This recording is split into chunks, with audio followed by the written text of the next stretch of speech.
السلام عليكم ورحمة الله وبركاته.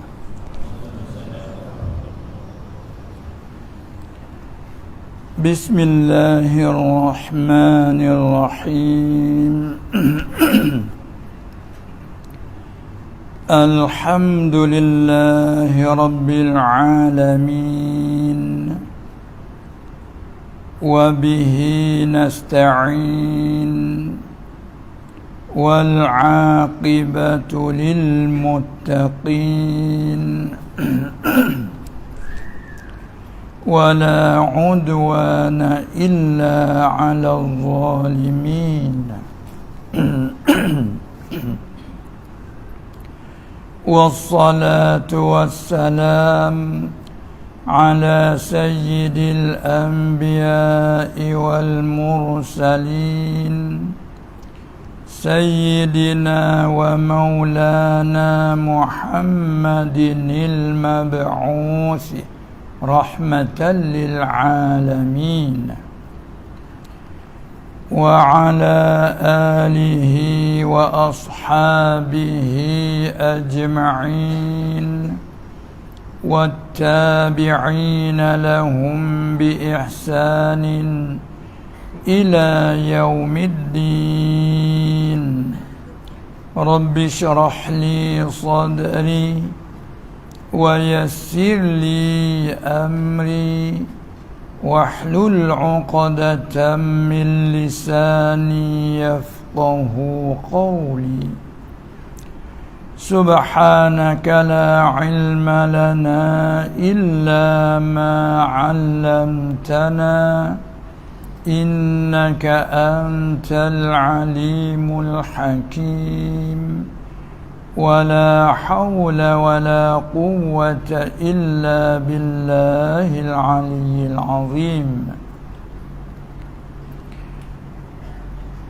قال الله سبحانه وتعالى وعلم آدم الأسماء كلها ثم عرضهم على الملائكة فقال أنبئوني بأسماء هؤلاء إن كنتم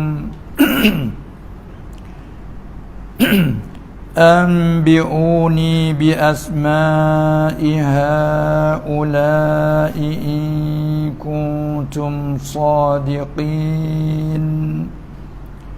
قالوا سبحانك لا علم لنا إلا ما علمتنا إنك أنت العليم الحكيم. صدق الله العظيم. Yang mulia Tuan Imam Masjid ni nama Ar-Rahman Pekansik, dan juga kepada guru-guru dan ahli jawatan kuasa masjid, dan juga yang mulia kepada semua hadirin hadirat daripada asatizah dan imam-imam yang datang dan hadir pada malam ini, dan seterusnya kepada semua muslimin muslimat yang kita semua ambil rebut peluang keamasan dengan izin Allah, taufik dan hidayahnya. Semoga-moga kita dapat rahmat dari Allah Subhanahu wa taala, dan semoga-moga dapat ambil guna apa serba sedikit yang dikurniakan oleh Allah Subhanahu wa taala. Di samping Allah Subhanahu wa taala memberi lagi kita masih di dalam umur kita yang masih panjang, juga di dalam sihat wal afiyah. Amin ya rabbal alamin. Alhamdulillah. Pertama sekali kita mengucap syukur sebagai terima kasih di atas segala limpah kurnia Allah Subhanahu wa ta'ala yang tidak terhingga banyaknya dan juga tidak ternilai mahalnya. Alhamdulillah, sekali lagi beberapa soalan yang telah dibentangkan tadi, kalau kita tilik sekaligus bukan sangat rupa soalan. Yang kita maunya ialah kepada beberapa soalan, kerana soalan kita bina di atas perkara yang kita ada kemuskilan ataupun kekeliruan.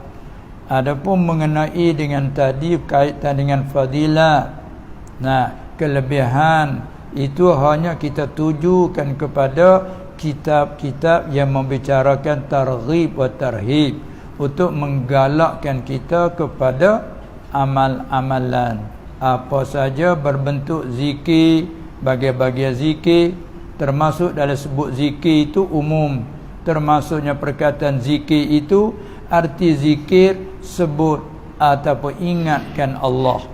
Sebagaimana kita maklum, wa aqimis salah innas salata tanha 'anil fahsya'i wal munkar wa la zikrullahi akbar. Kita selalu dengar ayat itu. Allah menyatakan dan Allah perintah wa aqim, dan mendiri olehmu, asal khitab tuju kepada Nabi sallallahu alaihi wasallam, tetapi yang maksud adalah semua. Dan mendiri olehmu akan salat. Kemudian dimaksudkan dengan mendirikan salat itu, kita sedia maklum, bukan Allah perintahkan sallu, perintah aqimus salah. Ayat tu aqimis salah, mendirikan salah. Maka salah pula kita bicarakan antara lain asal kalimah salah arti doa. Salah arti doa. Kata ahli lughah, doa semata-mata mutlaqan, asalkan minta panggil pada lughahnya salah. Dan satu kaum pula mengatakan salah itu pada lughah ad-du'a'u bil khair, minta akan kebaikan pada lughah. Adapun pada syarak, bila sebut salah dengan maknanya aqwalun wa af'alun makhsusatun muftatahatun bitakbir mukhtatamatun bitaslim bi syara'ita, beberapa bacaan dan perbuatan yang tertentu yang dimulai dengan takbir, lagi disudahi dengan salam, lagi yang bersepakat dengan beberapa syarat. Itulah kita terjemah salah arti sembahyang, kan? Kemudian apabila salah dengan terjemah sembahyang itu sudah pun jadi hakikat urfiyah, sehingga kalau kita murak kepada makna asli dia, bahajak kepada ada qarinah yang menunjuk. Terlalunya kalimah salah itu dimaklum bagi kitanya pakai arti sembahyang. Kemudian Allah Ta'ala kata wa aqimis salah, dan mendiri olehmu akan salah. Salah arti sembahyang tadi. Bila sebut berkata sembahyang, siapa kita walaupun tak sampai mentabak alim, tak sampai pada mentabak guru pun, bila sebut kalimah salah, sembahyang, semua maklum, kan? Hatta kepada orang bukan Islam pun yang maklum. Sebut kata orang Islam mesti sembahyang, maklum minad din bid-darurah, hingga disampaikan kata masalah wajib sembahyang atas orang Islam itu diketahui dengan dalil apa dia diketahui dengan tidak ada bahajak kepada tahu dalil dan fikih. Sebagai perkara itu sangat-sangat latas dan nyata. Panggil al-ma'lum minad-din bid-darurah. Oleh itu bila perkara yang maklum sebegitu rupa, siapa ingkar kufurnya. Kan? Kita maklum. Kemudian bila sebut kalimah mendirikan, semua pun sudah terkandung di dalam katanya beberapa bacaan perbuatan yang maklum. Itu maksud dalam kata mendirikan solat. Artinya huraian dalam fiqh menyebut tentang rukunnya, syaratnya. Paling kurang itulah dua perkara yang pasti. Nah, dengan menunaikan segala rukunnya dan syaratnya, itu sekurang-kurang untuk disah dan dijadikan itu panggil solat. Kemudian untuk nak menyempurnakan lagi, ditambahkan pula dengan beberapa sunat, kan, sunat hai'ah dan ab'ad, sebagaimana kita maklum. Allah Ta'ala sebut kata mendiri kamu ulimu akan solat li zikri, bagi mengingatkan aku. Itu nak menyatakan kata zikir. Solat maksudnya kata zikir. Dan juga dalam amalan solat itu dia mengandungi segala macam, segala bagai amalan. Semuanya terkandung di dalam solat, kan? Kalau dari segi bacaan, takbir ada, ucap dua kalimah syahadah ada, kan? Salawat ada, baca Al-Quran ada, tasbih, tahmid, tahlil, semua ada. Doa, bagai-bagai doa, kan, terkandung di dalam salat. Dari segi perbuatan pula, perbuatan qiyam, berdiri ada, dan juga tunduk rakaat, dan juga duduk sujud, semua mengandungi dalam solat. Sebab itulah amalan solat ni besar. Dan diriwayatkan ketika Nabi SAW di Isra' di Mi'rajkan pada malam itu, dilihat, dia Allah beri lihat kepadanya amalan kerja-kerjaan para malaikat. Ada dikhususkan dengan berdiri semata-mata, tidak tunduk. Ada malaikat rokok semata-mata. Ada pula malaikat sujud semata-mata, tak angkat kepala. Ada riwayat kata kecuali pada malam Mi'raj, bisalam, jawab salam, sujud pula. Jadi ada pula setengah tu dengan amalan duduk. Maka cintalah Nabi SAW, mudah-mudahan segala rupa bentuk amalan malaikat tadi semoga-moga adakan pada umat aku. Jadi dengan cerita ia tadi, Allah memfardukan salat yang mengandungi segala rupa kelakuan tadi, kan, dan adanya qiyam, adanya rakaat, adanya sujud, adanya duduk. Nah, duduk antara sujud dan juga duduk bagi tahiyyat. Maka dalam bacaan kita pula ada dengan takbir, ucap keagungan Allah. Ada pula doa seperti semula kita takbir, doa iftitah. Nah, dalam doa ada mengandungi pula iktiraf, mengaku dengan keesaan Allah, mengaku dengan kekuasaan Allah. Wajjahtu wajhiya lillazi fataras samawati wal ard.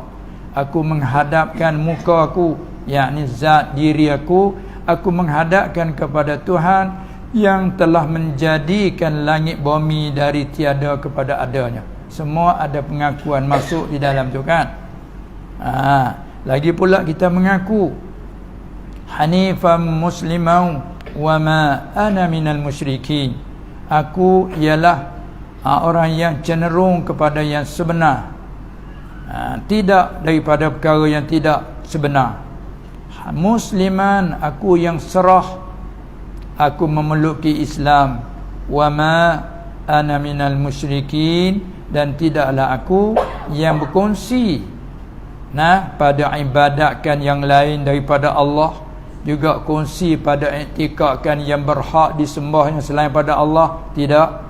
Dan tidak pula aku kongsi pada semua yang lain daripada Allah dapat beri berkah. semua wa ma ana minal musyrikin. Tu kita mengaku kata semua tu akidah. Kemudian kita mengaku lagi inna salati, sesungguhnya sembahyangku, wa nusuki, dan ibadatku, segala ibadatku, min adbil am alal khas, sebutkan solat dan umumkan segala ibadatku, wa mahyaya, dan hidupku, wa mamati, dan matiku, semua hak siapa? Lillahi rabbil alamin, kepunyaan bagi Allah. Ini dalam ucapan kita tu mengandungi cukup keesaan Allah. Dan kalau kita sila kepada makna itu, ibadat yang kita lakukan, salat yang kita salat, dan juga hidup kita, mati kita, semua hak Allah. Ada dalam ucapan kita tu mengandungi habis. Sebab tu bagi orang yang sampai kepada maqam ihsan tinggi, siapa mereka suka dan zuk masuk di dalam solat. Apabila mereka rasa susah hati, mereka solat. Tapi kita dah susah hati, tak boleh nak solat, kan? Bagi orang yang zuk, apabila dia susah, dia solat. Sesuai dengan firman Allah, ya ayyuhallazina amanu ista'inu bis-sabri was-salah. Arti ayat tu boleh memberi pertolongan. Sebab Allah Ta'ala kata, hai orang yang telah beriman, kerana kita dah percaya dengan 6 kepercayaan, bertolonglah kamu. Kalau asal arti ista'inu, minta tolong. Minta tolonglah kamu dengan sabar. Kita dapat erti di situ bahawa sabar ni soalannya suatu perkara yang boleh menolongkan, yang panggil isnad pada sabab. Dan salat, minta tolong kamu dengan salat, bertolonglah kamu dengan salat, kan? Sebab kalau tengok pada makna dia tadi tu mengandungi segala-gala. Sebab tu dipanggilkan zikri, wa aqimis salata li zikri, bagi ingatkan aku dan bagi menyebutkan aku. Kerana dalam salat ada sebut dia dan ingat kepadanya. Kemudian kita selalu apabila sebut zikir, kita hanya sila kepada apa bila sebut zikir. Yang segera faham kepada kita bila sebut zikir, kita faham apa zikir. La ilaha illallah dan sebagainya, subhanallah, kita panggil bila sebut zikir begitu kita fahamnya. Walha makna zikir itu umum.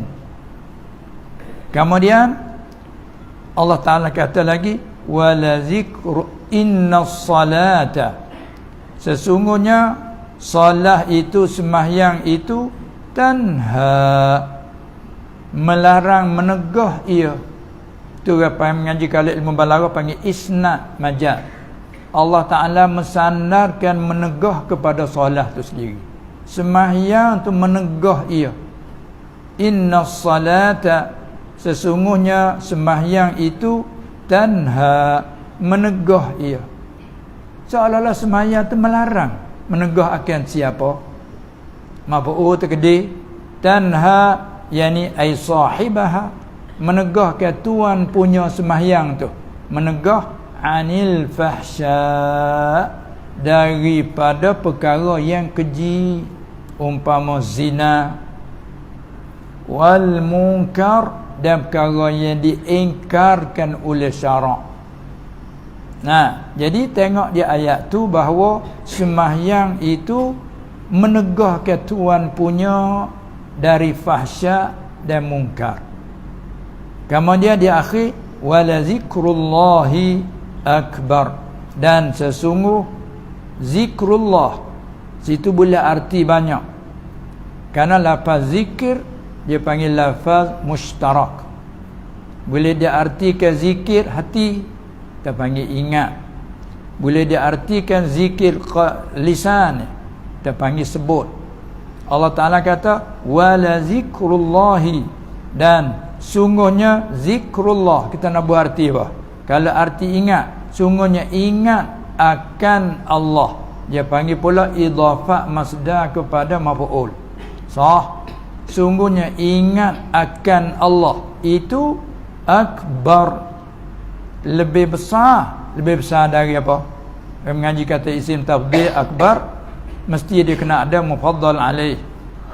Lalu takdir la zikrullahi akbar ay min zikrihi, sungguhnya ingat akan Allah itu lebih besar daripada ingat akan yang lain. Satu. Zikir satu lagi makna lisani, terjemah pula. Dan sesungguhnya sebut akan Allah itu akbar, lebih besar jadi daripada sebut akan yang lain. Nah, kedua. Dan boleh pula itimah pula zikru idafah kepada fa'il. Wala zikrullahi, dan sesungguhnya sebut oleh Allah. Gitu pula. Sebut oleh Allah, yakni akan kita hamba ni. Allah sebut akan kita akbar, lebih besar. Lebih besar dari apa? Lebih besar min zikri ghairihi, daripada sebut oleh yang lain. Kan kita kalau buat apa-apa suka sangat orang sebut kan. Allah sebut kita terlebih besar daripada yang lain sebut lagi. Ini semua nak tupu kepada ikhlas. Kan kita suka buat apa-apa, suka menunjuk-nunjuk, suka membagi tahu supaya orang sebut. Sedangkan Allah sebut lebih besar daripada yang lain sebut. Taklah cukuplah. Tu bawa zikru idafah masdar kepada fa'il. Sungguhnya sebut oleh Allah itu akbar, lebih besar daripada sebut oleh yang lain. Oleh itu kita buat dengan ikhlas, kita buat dengan bersih semata-mata kerana dia. Apa saja dalam bentuk zikir, bagi-bagi zikir, kita ingat Allah sebut lebih besar daripada yang lain sebut.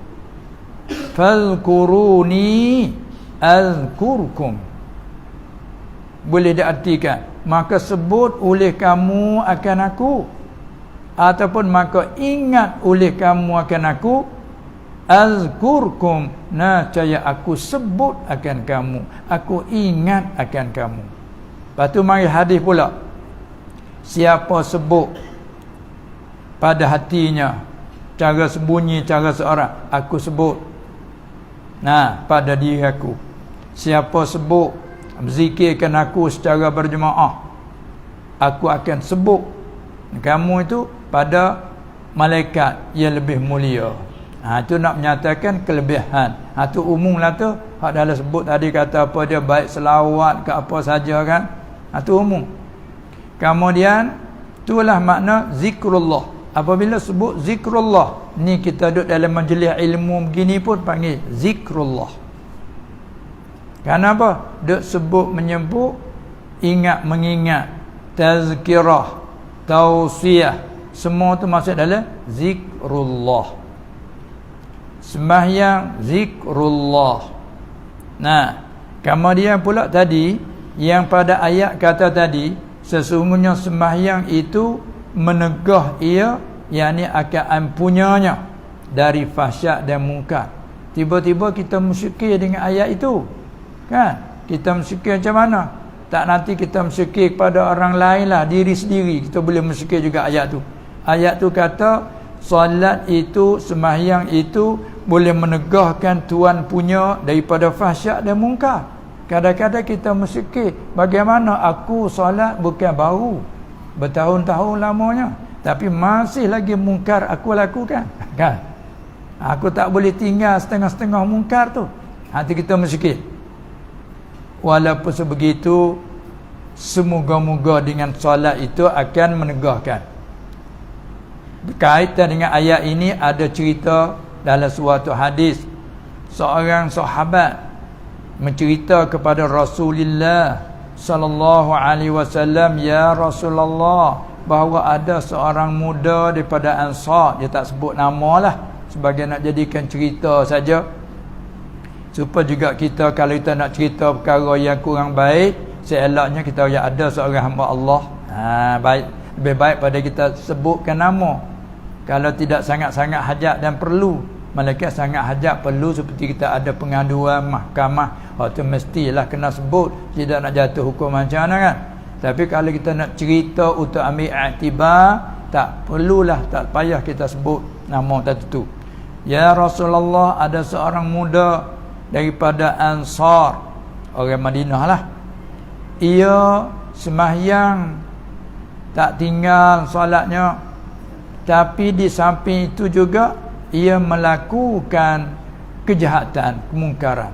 Mana sembahyang dia tidak tinggal, setengah-setengah kemungkaran juga dia tak tinggal. Bagaimana? Kata Rasulullah sallallahu alaihi wasallam, mudah-mudahan satu hari sembahyang dia telah akan menegahkan dia daripada mungkar. Dia jawab gitu. Takdirkan Allah Subhanahu Wa Taala beberapa lama diceritakan bahawa seorang muda itu tadi sekarang baik nafsunya. Orang petani kata berjuruh. Kata ni kata dah baik dia sekarang. Kata Nabi sallallahu alaihi wasallam, itulah yang telah aku cerita pada kamu. Bermaknanya kita dapat ambil situ kata bahawa sembahyang yang boleh menegahkan akan Tuhan punya tu daripada fahsyat dan mungkar, artinya dipanggil sembahyang yang sempurna. Kan? Jadi apabila kita kata kita sembahyang tapi kemungkaran masih berlaku, bermakna kata kurang sempurna. Walaupun begitu, kita teruskan dengan lama kelamaan Allah yang memberi taufik dan hidayah kepada kesempurnaan, kan? Tak ada siapa pun yang lain tidak ada daya dan upaya. Jadi walau bagaimanapun, bila dapat ditanggungkan bahawa solat ia boleh menegahkan Tuhan punya daripada fahsyat dan mungkar, iaitu solat yang sempurna, kan? Maka itu kita tak boleh nak angkatlah kesempurnaan Allah lah, cuma kita teruskan. Kita tengok contoh awal-awal kita solat dulu. Kerana siapa kita boleh solat? Kadang-kadang kerana kita takut pada ibu bapa kita, kan? Tahap pertama dulu, kalau kita tak solat, ibu bapa kita marah. Kita takut ke dia lah kita solat. Apabila pula kita diserah kepada guru, kita takut kepada guru. Kadang-kadang pula kita malu kepada kawan, malu kepada orang tertentu. Jadi tekanan ba'is yang boleh kita buatkan solat dulu tu kerana malu, kerana takut ke manusia dan sebagainya. Tapi akhir sampai di hari ini, adakah kita rasa malu lagi? Kita solat kerana malu kepada yang tu yang ni? Tidak, kan? Adakah kita solat kerana takut pada tu yang ni? Tak. Semoga-moga solat kita kerana takut pada Allah, kan? Lepas tu lama kelamaan pula solat kita kerana harap kepada rahmat Allah, nikmat Allah yang dijanjikan. Dan semoga-moga kita solat lagi hilang daripada kerana itu, mudah-mudahan hanya semata-mata kerana Allah. Mungkin dia tekak naik, tapi tak ada siapa boleh mengakakkan, Allah mempertekakkan. Itulah kita buat perhatian perubahan kita pendapat qablainan lain. Itu makna kata innas salata tanha 'anil fahsya'i wal munkar wa la zikrullahi akbar. Selalu kita dengarkan dalam khutbah tersebut, dan sesungguh sebut akan Allah ataupun ingat akan Allah itu lebih besar daripada sebut, daripada ingat akan yang lain. Itu orang panggil idhafah masdar kepada maf'ul. Sah diidhafah kepada fa'il. Sesungguh sebut oleh Allah itu lebih besar daripada sebut oleh yang lain. Ini semua tu pendek perkataan. Semoga-moga segala amalan yang kita buat sedikit sekalipun jangan kita duka cita. Oleh itu kata Sayyidina Ali radhiyallahu anhu, la tahtammu liqillatil amal wahtammu lil qabul. Apa arti dia? Jangan kamu duka cita kerana sedikit amal, dan kamu duka citalah bagi menerima amal. Apa maksudnya? Yang kita duka citanya bimbang takut amal kita tak diterima. Itu perlu kita duka cita. kita buat agaknya banyak, segala bagai amalan kita tu banyak bagai, tapi yang kita perlunya duka cita, bimbang takut tak diterima. Tu perlu. Tentang sedikit amal, tak usahlah kamu duka cita. La tahtammu liqillatil amal. Jangan kamu duka cita kerana sedikit amal. Kerana amal yang sedikit tapi diterima, itulah baik daripada amal yang banyak tapi tak diterima. Maka di situ tempat kita perlu rasa duka, rasa bimbang. Maka apabila kita mari rasa bimbang di situ, satu ba'is jadi tekanan atas kita untuk memperbaikikan apakah sebab yang tak diterima. Ada pun yang kita dah mengaji dalam fiqh syariat zahir untuk nak mengesahkan dulu. Kan? Baik kita dah tanya masalah begitu begini tu, sah ke tidak sah, batal ke tidak batal, jadi ke tak jadi, kan? Itu kita dah bicara syariat zahir. Masalah nak jadikan solat dengan berhimpunkan beberapa rukun. Kita mengaji satu rukunnya niat dan qiyam. Tiap-tiap satu rukun dia punya pula beberapa syarat. Dan pula kita katanya bacaan Fatihah satu rukun. Tiap-tiap tu ada syarat. Dan takbir rukun dia. Tiap-tiap tu ada syarat. Nak sah takbir, apakah lafaz yang diucapkan, kan? Kita contoh sebagai nak contoh ni. Di antara lafaz yang diucapkan Allah dan Akbar. Dia ada syarat dia. Khas dengan lafaz Allah. Walaupun nama Allah Ta'ala tu banyak, tapi untuk nak jadikan takbir untuk sah salah, iaitu khusus dengan lafaz Allah. Lafzul jalalah. Kalau kita tukar, ambil nama yang lain daripada Allah, kita tukar ganti di situ, Ar-Rahmanu Akbar masalan, Ar-Rahimu Akbar masalan, maka tidak sah. Itu syarat dia, kan?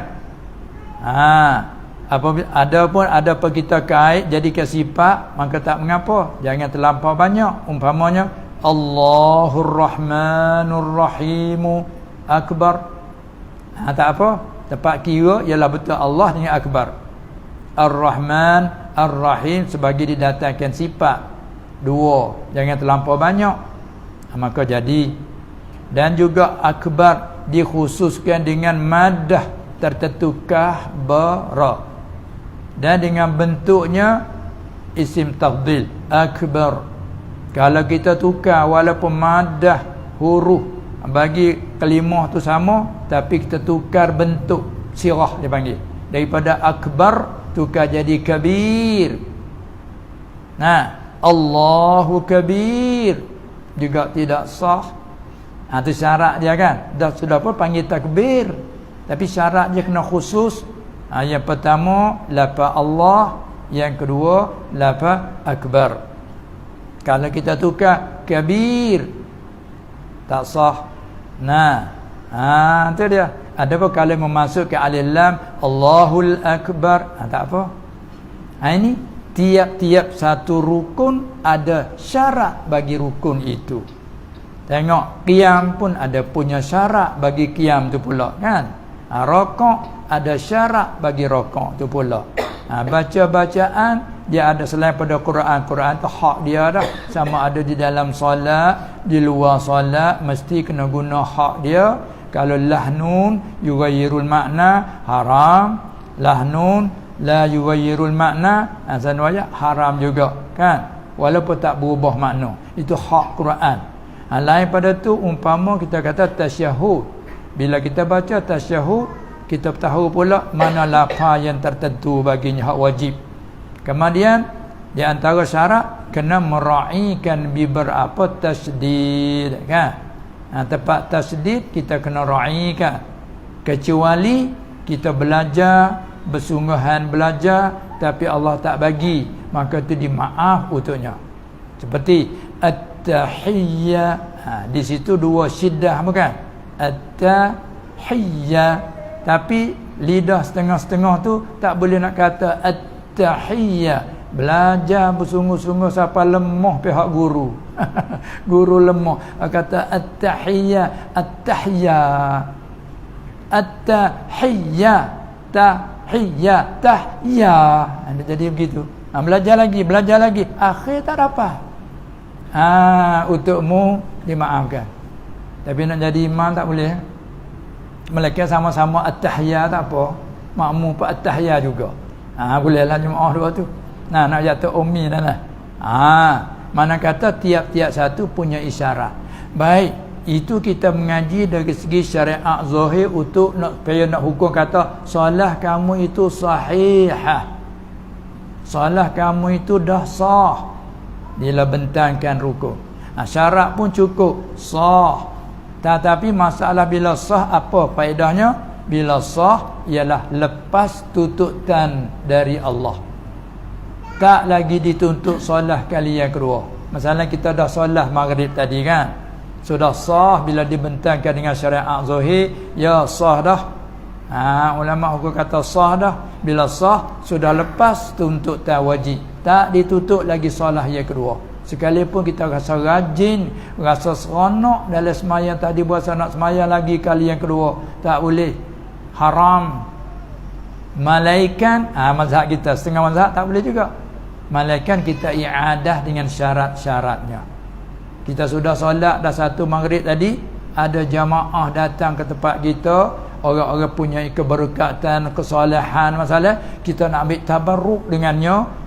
Ingin kita nak ambil barakat cara mana selain pada kita musafahah dengan dia, rasanya nak berjemaah dengan dia.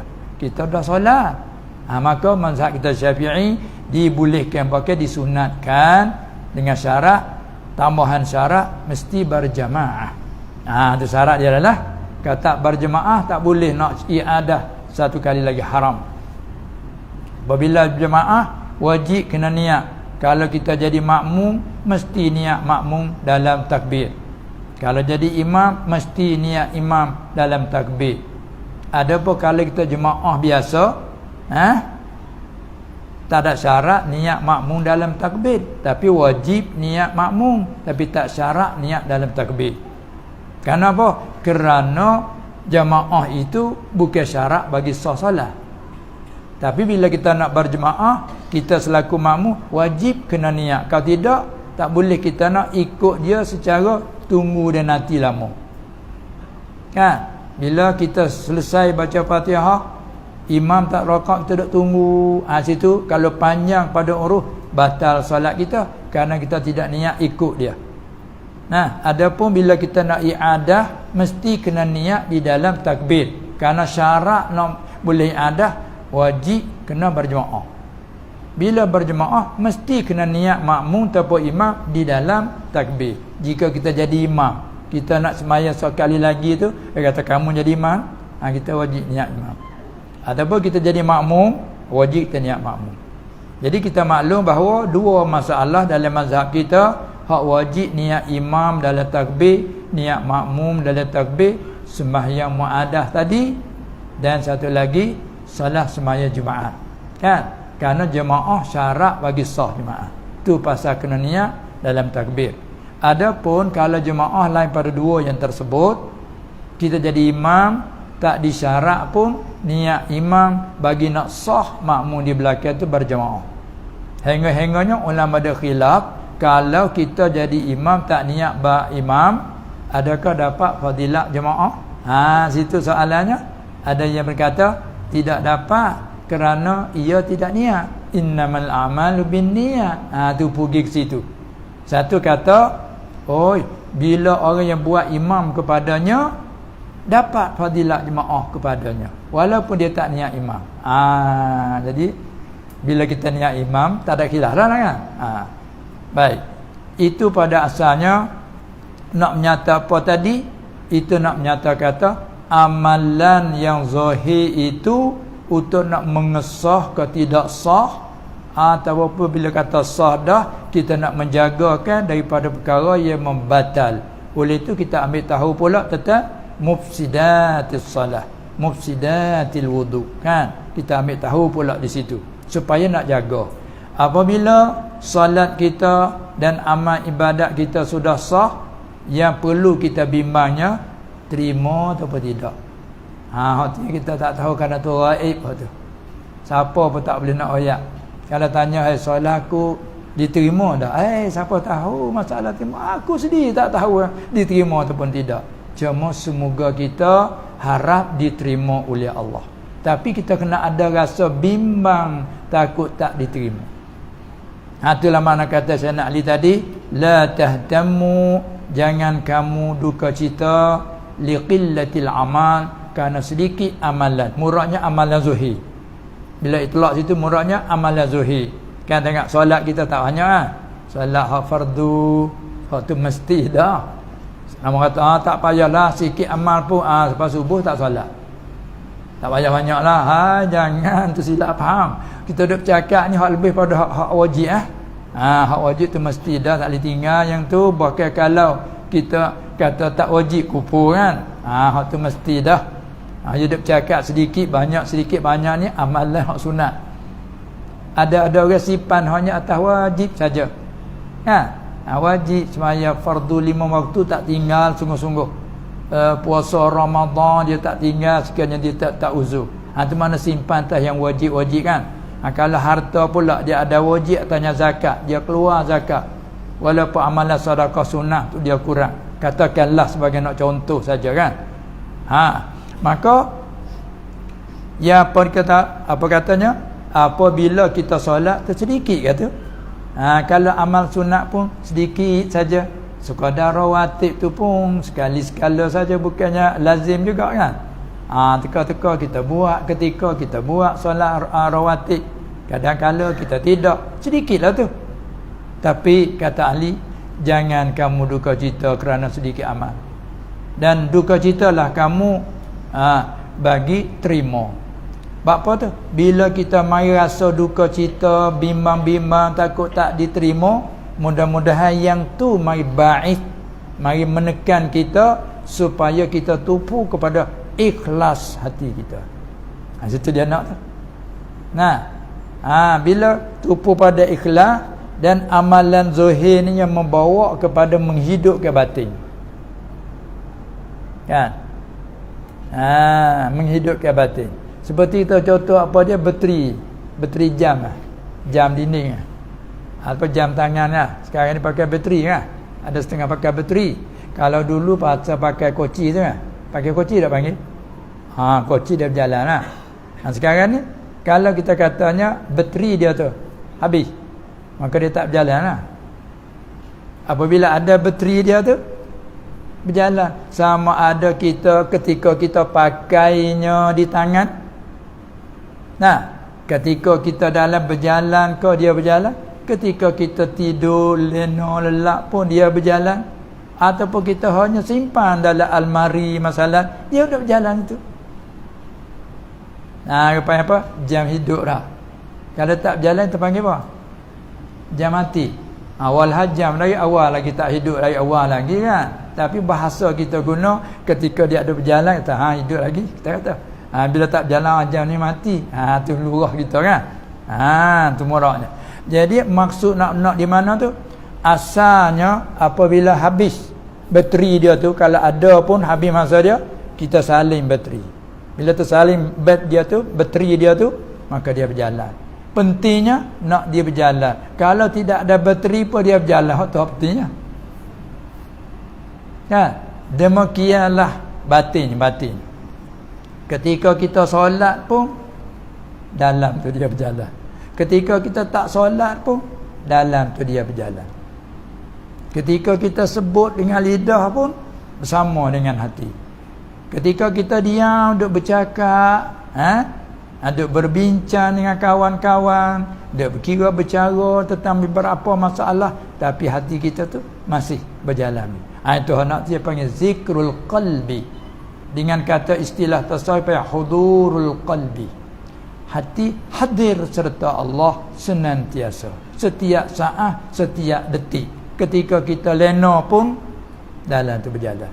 Maka amalan apa yang nak tetap gitu? Kalau zikir lidah hanya sekadar kita ketika sebut panggil zikir lidah ha?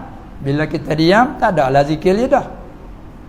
Nah, tapi bila dia zikir kita tu dia sampai kepada hati. Bila sampai dia panggil hudud, dawamul hudud, berkekal hati-hati.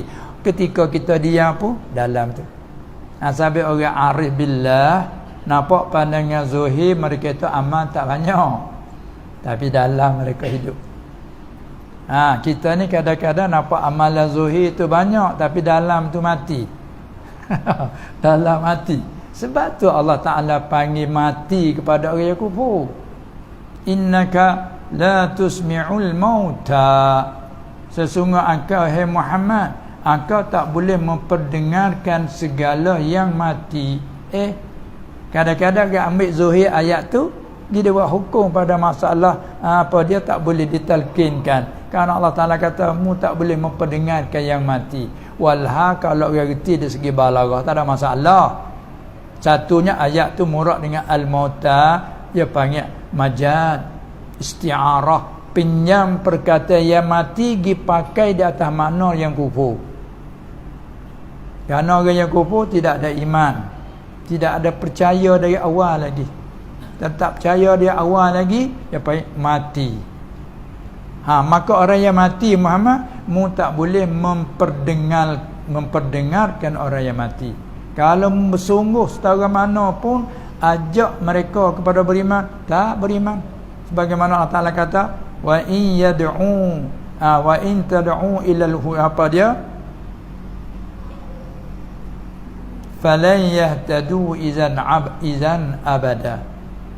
Jika kamu ajak mereka itu kepada petunjuk, sampai bila mereka tak dapat petunjuk. Tengok, falan yahtadu, maka tak akan dapat petunjuk sampai bila? Abadan, sebab ia mati. Itu bercakap hakikat.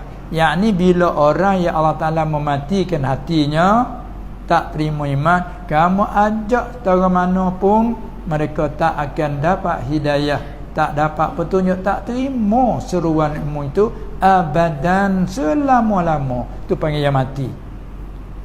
Kemudian katakanlah kalau pakai makna hakiki, al-mauta, mu tak boleh beri dengar Muhammad akan segala yang mati. Kalau pakai makna hakiki, mati mana orang yang mati betul, cabut roh mati, maka yang mati ni badan.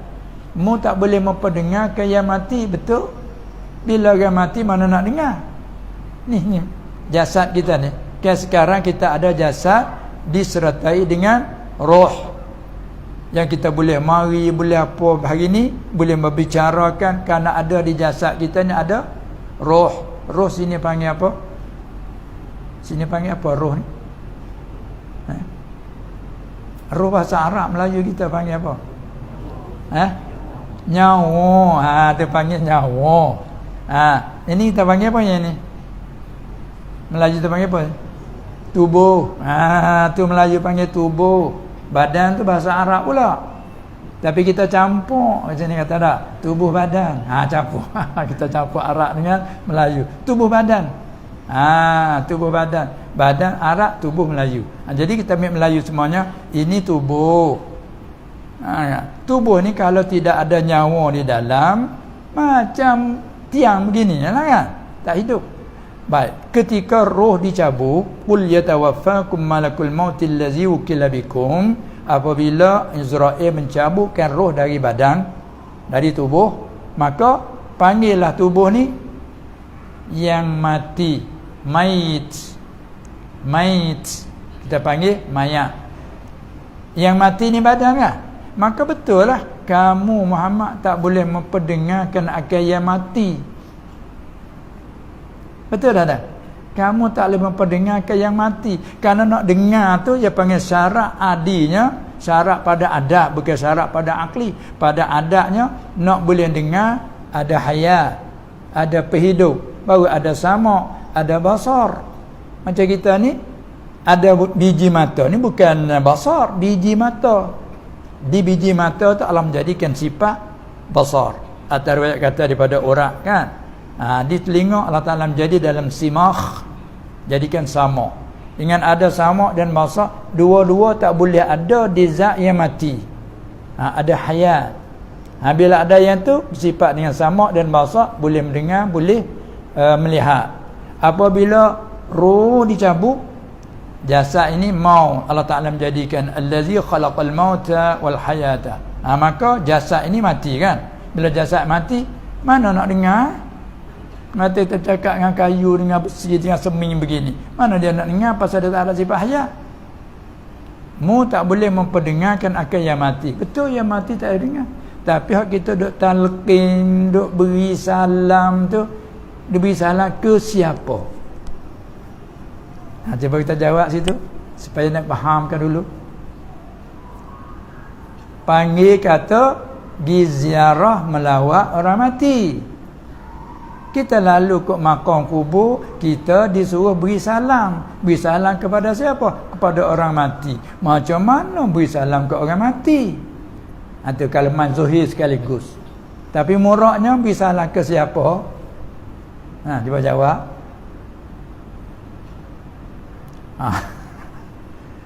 Kan jasad ni katakanlah hancur dah.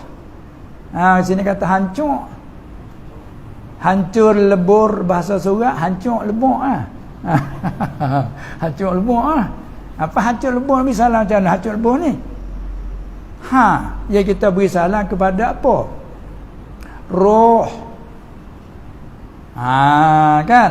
Dari i'tikad kita, pegangan harian kita ni, roh mati ke hidup? Nyawa tadi masih hidup. Setelah dicabut daripada jasad, roh yang hidup, jasad yang mati. Maka ia dikebomikan, ditanamkan ni jasad ni upacaranya. Upacara dikebomikan ni ialah jasad. Roh hidup. Sebab itu kita disuruh beri salam. Setiap kita lalu ternyata makam Islam. Kubur orang Islam. Assalamualaikum.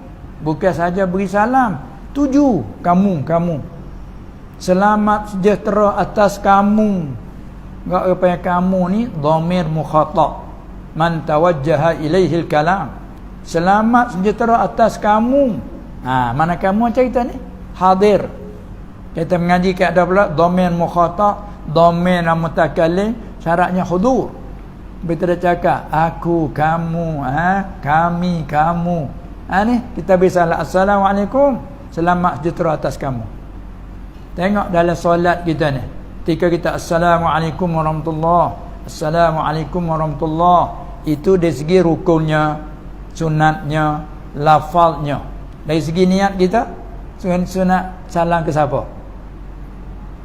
Kalau kita solat seorang diri kan, kepada mereka yang di kanan, sebelah kananku, hadapan kananku, sebelah kiri dan belakangku. Siapa dia tu? Mereka sebelah kanan, kiri, depanku. Daripada malaikat, jin dan manusia yang mukmin.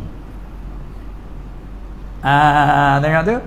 Tu mana katanya hubungan kita tu masih.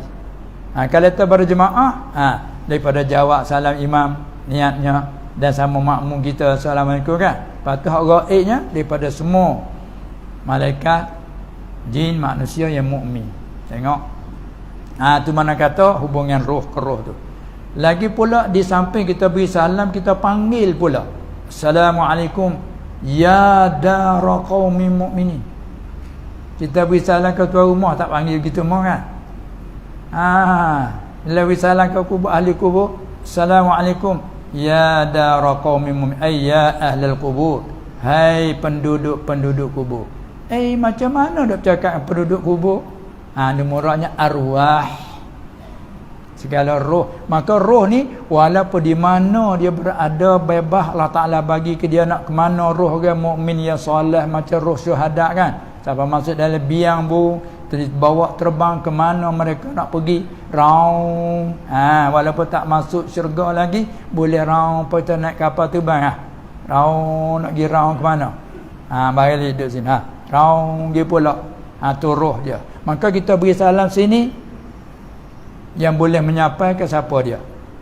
Allah yang menyampaikan. Sebab tu macam kita kata macam kita dah ni cakap telefon kita cakap dengan orang Mekah Boleh tak? Kalau dulu kita musyrik juga, nak cakap macam mana dengan orang jauh. Tapi di hari ni tak ada musyrik dah. Halo, Assalamualaikum. Waalaikumsalam. Mudah mana aku duduk di masjid ni, masjid haram.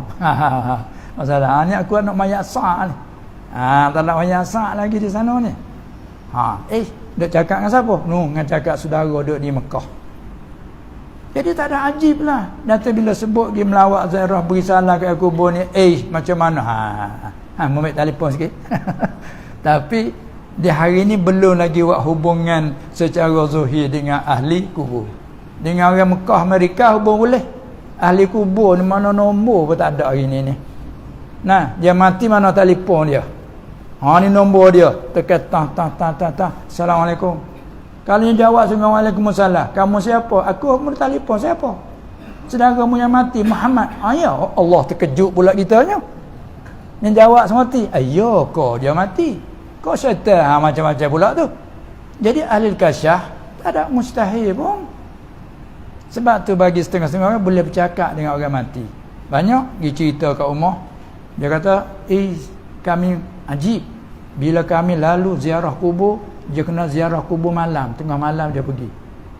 Bila dia beri salam, lepas tanya dia, ketika mau beri salam ke ahli kubur, apakah dalam pendengaranmu ada kedengar apa? Masya Allah, dia tak terkejut kat sekaligus.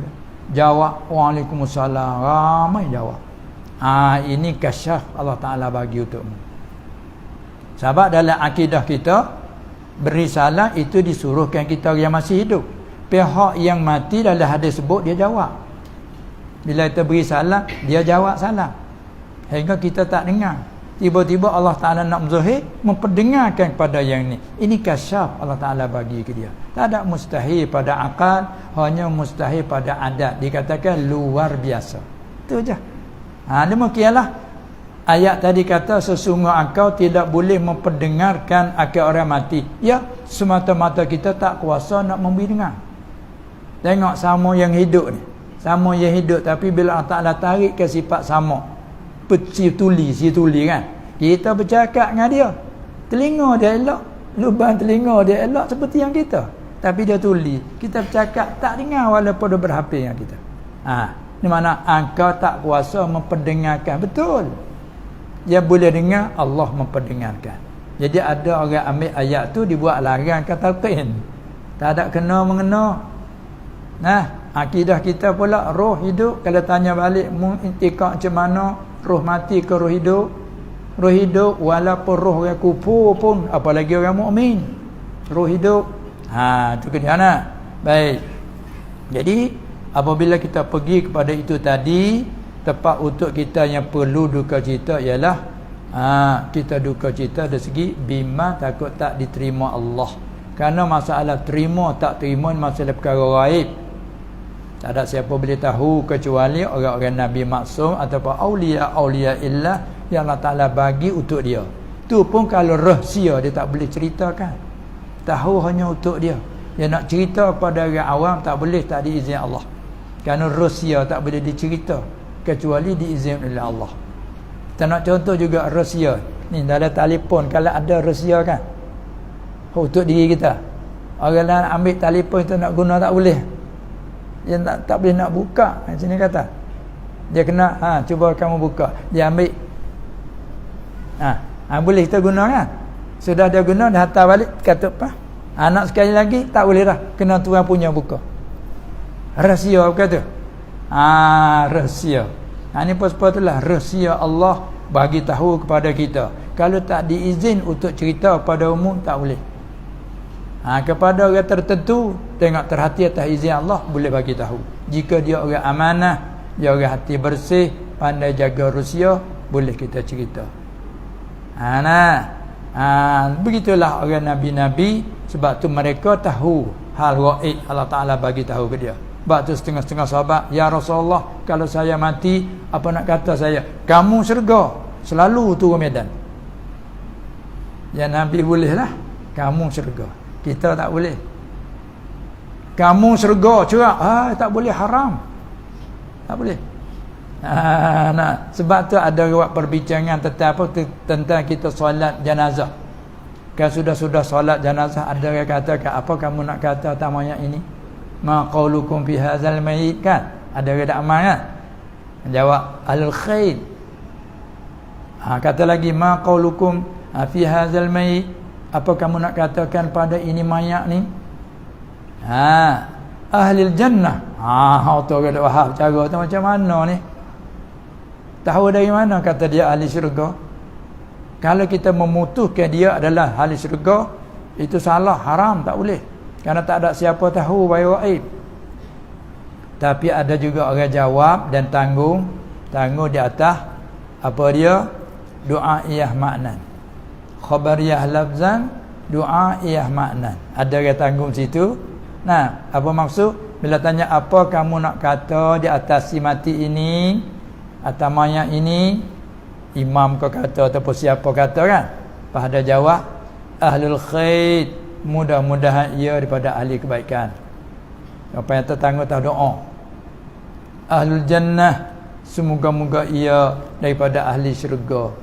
Kalau murad begitu, tak apalah, semoga-moga ia ahli syurga. Adapun kalau kita hukum betul, apa kamu nak kata si mayat ini ahlul jannah, kita mutu ke ahli syurga, jangan haram, tak boleh. Begitu juga dia ni mati dalam keadaan maksiat, neraka, jangan, haram, tak boleh. Tapi kita tak tahu jawab. Itu apa dia ni dalam cakapan ni, dalam bentuknya umum. Sebabnya tadi tu dengan beberapa tu cakup pak dengan kelebihan. Cakup pak dengan kelebihan. Lepas tu kita pergi kepada soalan, hak yang betul soalan kaitan dengan usuluddin sikit. Tu betul soalan tadi lah. Cuba kita pergi kita situ sikit. Tadi ada kata soalnya mengenai dengan apakah beza antara perkataan samaratus sifat. Itu dah. Cuba ulang sekali lagi yang tu. Samaratus sifat apa ni tadi perkataan soalan tadi. Apakah beza antara samaratus sifat bagi sifat ma'ani dan sifat ma'nawiyah? Ya. Tu merupakan soalan dan kemuskilan. Baik. Apakah perbezaan antara perkataan samaratus sifat? Ada sekali-sekala ibarat ulama guna jamak samaratus sifat, ada guna mufrad samaratus sifat. Dan bagi ma'ani dan antara ma'nawiyah, apakah beza kan? Itu suatu perkara bagi orang yang nak mendalami ilmu usuluddin dan juga nak menghuraikan apabila datang kekeliruan dan syubhat.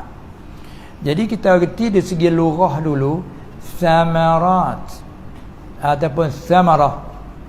Asal arti lughah samarah ni apa dia? Buah. Tak asal kan? Wa kana lahu samarun. Ada bagi pokok nakhal itu kurma, ada baginya buah. Buah-buahan. Durian tu panggil samarah semua tu kita ni. Jamak dia simar, zakatus simar, zakat buah-buahan. Tetapi mazhab kita Syafi'i bila sebut buah-buahan khusus dengan buah tamar dan zabib, tu je. Yang lain buahan tidak wajibkan zakat. Baik. Itu pengertian samarah ataupun samarat, segala buah-buahan. Tu maksud asal pada lughah Kemudian yang maksud kita nak bicara di sini samaratus sifat. Murad dengan sifat di situ ialah ma'ani. Sebagaimana kata saat ni samaratus sifat bagi ma'ani. Muradnya sifat ma'ani dah lah. Kita nak contoh antara ma'nawiyah. Apa faraknya? Baik.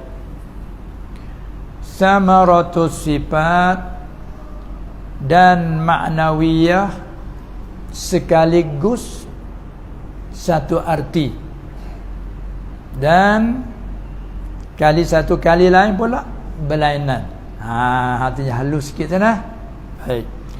Kita ambil itu dulu umpama kita mengaji sifat ma'ani dulu. Sebab tu dalam kitab Baquratul Amani di segi terjemah sifat ma'ani itu berbeza daripada kitab-kitab Jawi, kitab-kitab Melayu yang terdahulu pada Baqarah. Nah, berbeza. Sama ada di petani di mana pun, begitulah kitab-kitab Jawi terjemah sifat ma'ani itu kebiasaannya seperti qudrat, dia jumlah kuasa kan. Iradat jumlahnya berkehendak, dia jumlah begitu. Tapi mulai setakat kitab Baqaratul Amani, nah disusun oleh Syekh Wan Ismail, masyhur dengan Pak Da'i kan. Wan Ismail bin Wan Abdul Qadir bin Wan Mustafa, jadi masyhur dengan Tuk Bendadaya kan. Dialah awal-awal dia terjemah qudrat arti berkuasa. Dia bubuh begitu. Berkehendak dia tukar perkehendak. Dia bubuh begitu. Manakala ilmu orang lain terjemah arti mengetahui, dia bubuh pengetahuan. Ataupun nak kata pengetahui pun ialah ala kulli hal dia terjemah bubuh bila dia terjemah macam tu, menyebabkan murid dia sendiri dan orang-orang lain jadi ada iktiraf, buat kritikan pertamanya dari segi kenapa diterjemah tak sama dengan terjemahan orang-orang dulu. Satu soalan lah. Maka dia terpaksa dia jawab.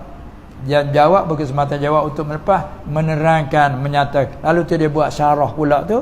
Dulu Baqarah tu sebagai matan, kemudian iringi pula dengan buat syarah untuk menerangkan, menjelaskan beberapa masalah yang dikeliru. Dia buat pula syarah Tabsiratul Adani untuk menerangkan. Lalu dia hurailah, dia bubuh pa itu supaya nak membezakan antara qudrat dengan makna sifat ma'anin tadi, dan qudrat juga dengan makna samaratus sifat. Tadi pergi pada soalan tadi. Karena kelima Arab guna qudrah, satu perkataan qudrah, tapi ada maknanya. Dia panggil makna nama sifat yang ada pada zat. Dia pula qudrah tu juga dia panggil samarah bagi sifat itu. Tu. Lalu itulah dia beza bila nak sebut sifat maknan, satu sifat maknan namanya qudrah, ambil daripada apa dia mustaqim minhu, daripada kata qadara yaqdiru. Innallaha ala kulli syai'in qadir. Dan di antara lain kita baca surah Yasin, awalaysa allazi khalaqas samawati wal arda biqadirin ala an yakhluqa mithlahum bala wa huwal khallaqul alim. Qadir, betul orang mengaji kaedah. Nanti tadi sebut juga nahwu sarah tadi ya. Orang mengaji sarah, qadirun isim fa'il dari qadara, yaqdiru, qudrah, isim fa'il qadir. Kaedah orang tak dikatakan qadir malaikat syai'un muttasifun bil qudrah, yang terjemah apa? Yang kuasa. Qadirun, yang kuasa. Allah Ta'ala kata awalaysa allazi khalaqas samawati wal arda, dan tidakkah Tuhan yang telah menjadikan segala langit dan bumi itu biqadirin ala an yakhluqa mithlahum, tidakkah Tuhan yang telah menjadikan segala langit dan bumi itu yang kuasa atas menjadikan umpama? Itu bentuk soal, tapi Allah sendiri jawab bala.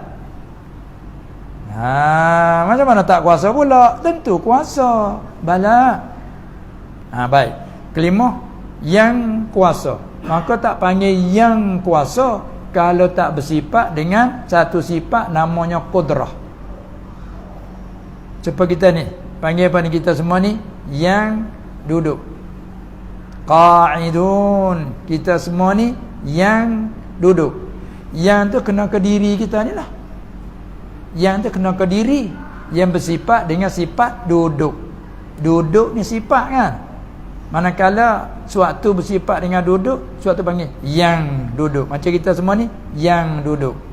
Bila kita bangun, qaim, yang berdiri. Kalau tak bersifat dengan sifat berdiri, mana boleh nak kata yang berdiri? Ni kita semua ni tak boleh kata yang berdiri kan? Sebab kita ni duduk. Maka panggil yang duduk. Bila bangun, bakat bangun, bangun. Yang bangun, yang berdiri. Sebab ketika kita bersifat dengan berdiri, panggil yang berdiri. Bila seorang itu bersifat dengan berkuasa, maka terbitlah samaratu sifatnya kuasa. Kuasa. Tu dah. Tu kuasa. Kuasa tu panggil apa tu? Samaratu sifat. Sifat ma'ani tu berkuasa. Tu dah. Kita apa nama Qur'ah dia jumlah beza tu. Bila sebut kalimah qadrat, nak jumpa apa? Nak bicara apa ni? Nak bicara sifat yang ada pada zat, artinya berkuasa. Dengan sebab ada berkuasa lah kuasa. Kuasa tu panggil samaratu sifat. Kita halih pula. Umpama Allah Ta'ala tu alimul ghaibi wasyahadah. Allah menyatakan dia sendiri tu alim, yang tahu. Bahasa surat yang mengetahui kan, kita buat jadi logat kampung. Yang tahu, yang tahu. Maka boleh tak nak kata yang tahu kalau tak ada sifat ilm? Tak boleh kata yang tahu. Tiba-tiba Allah Ta'ala sifatkan dia alimul ghaibi wasyahadah. Allah itu Tuhan yang tahu kan bagai gaib, yang tahu. Maka yang tu zat Allah tu yang bersifat dengan ilmu. Ilmu tak apa kita nak terjemah. Kalau ilmu dengan mana sifat yang ada pada zat, itulah pengetahuan. Bila Allah zat bersifat dengan pengetahuan, samarahnya tahu. Itu sebagai samaratu sifat. Maka diri samaratu sifat tu ijma'. Tak ada khilaf. Sama ada muslimin, sama adanya apa dia ni, ahli sunnah wal jamaah dan Mu'tazilah, mana semua muslimin ijma' Allah yang maha kuasa. Allah yang kuasa. Allah bersifat dengan kuasa tu ijma'. Kuasa dengan mana? Samaratu sifat. Siapa ingkar yang tu kufur. Ada pun berkhilaf di kalangan musliminnya, Allah kuasa dengan apa? Dengan zat. Tu Mu'tazilah. Manakala ahli sunnah, Allah kuasa dengan sifat qudrat. Sifat qudrat nak jumpa apa? Berkuasa. Itulah kalau tu Baqarah, Allah yang maha kuasa dengan adanya sifat berkuasa. Tu beza lah. Allah tu yang maha mengetahui. Mengetahui itu samaratu sifat. Dengan sebab adanya sifat pengetahuan. Tu ilmu makna ma'ani bagi. Jadi sebab tu siapa ingkarkan kuasa dengan mana samaratu sifat, waktu kufur, kerana itu masalah mujma'. Bukan sekadar ittifaq, ijma' sekalian muslimin. Kalau orang ingkar situ bukan Islam selalu dah. Allah yang maha lemah, tu kufur. Allah yang jahil, tu kufur panggil. Semua orang muslimin iktikad Allah maha kuasa, Allah maha mengetahui, Allah yang maha esa, Allah yang maha mendengar. Itu ijma'. Tempat khilafnya, Allah yang mendengar dengan apa? Ahli sunnah kata dengan sifat sama. Nak jumpa apa sifat sama? Pendengar. Itu panggil sifat ma'ani tu. Ada pun mendengar, itu samaratu sifat. Kalau ada muskil lagi, boleh tanya lagi.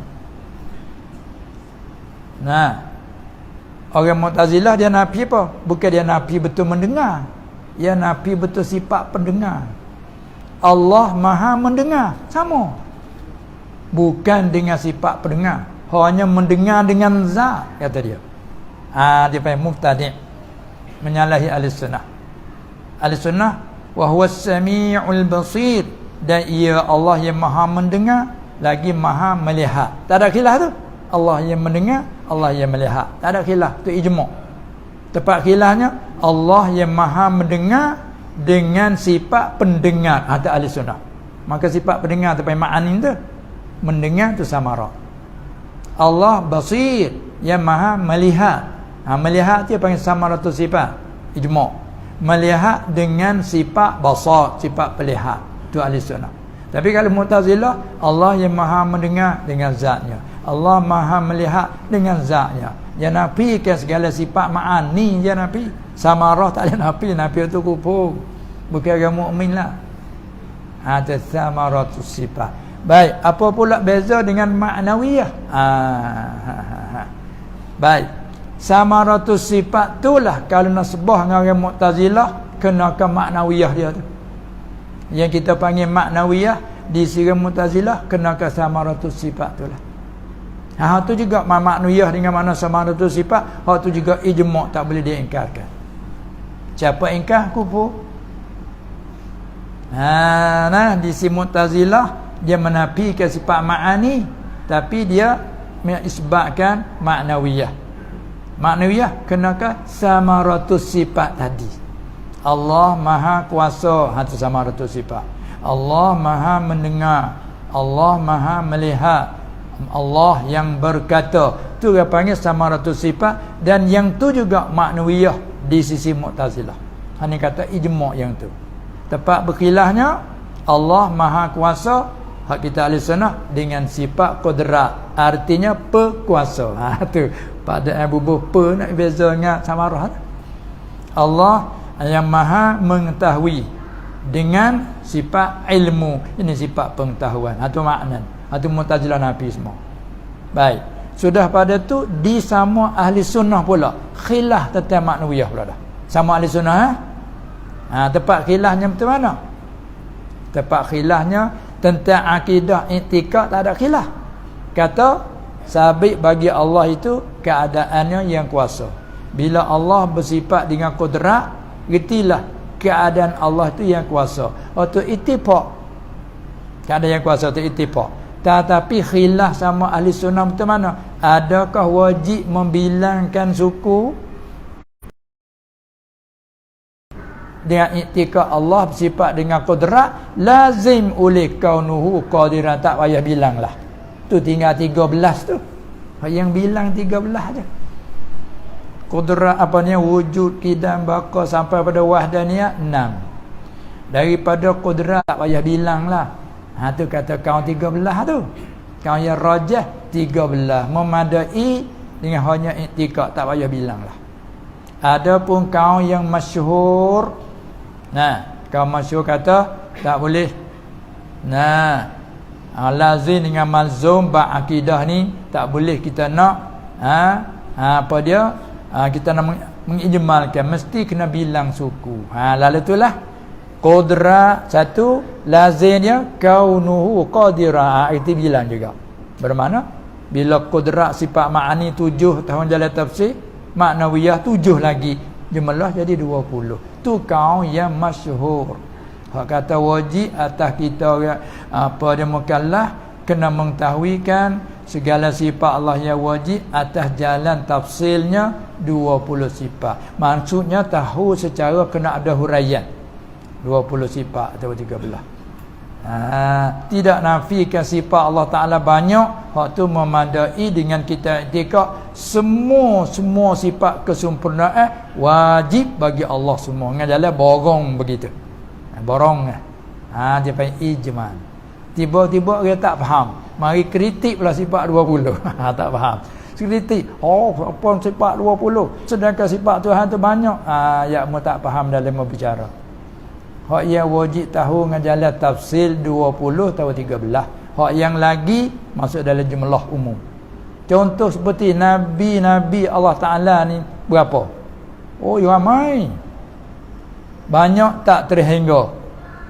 Kalau nak cakap turut riwayat, ada kata 124,000 kan. Sekati 2 laksa 4,000 bahasa lama cakap macam tu.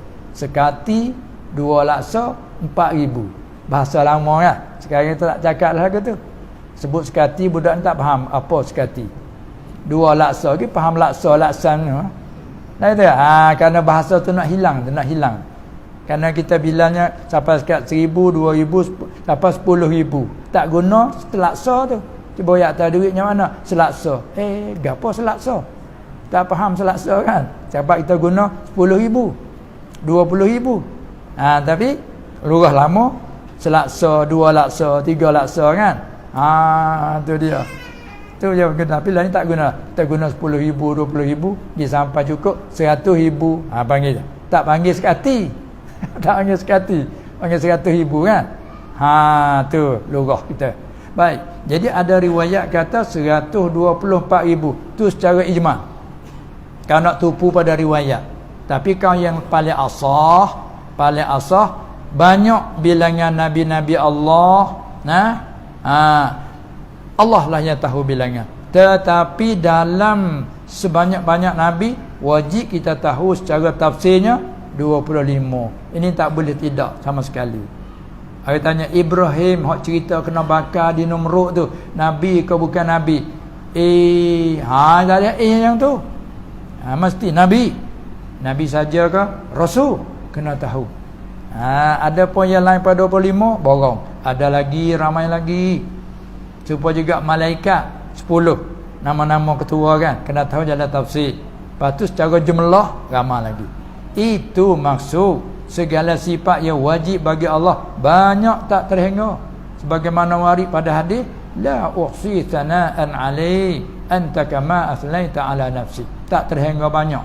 Tetapi wajib atas kita kena tahu secara huraian 20 sifat atas kaum masyhur tadi. Sebab dia bila kudrat dan kaunnya, bila iradat kaunnya kan. Bila pula sampai pada kalam kaun mutakalam, 7 ma'ani lazimnya 7 maknawiyah. Jadi 14 dah di situ kan.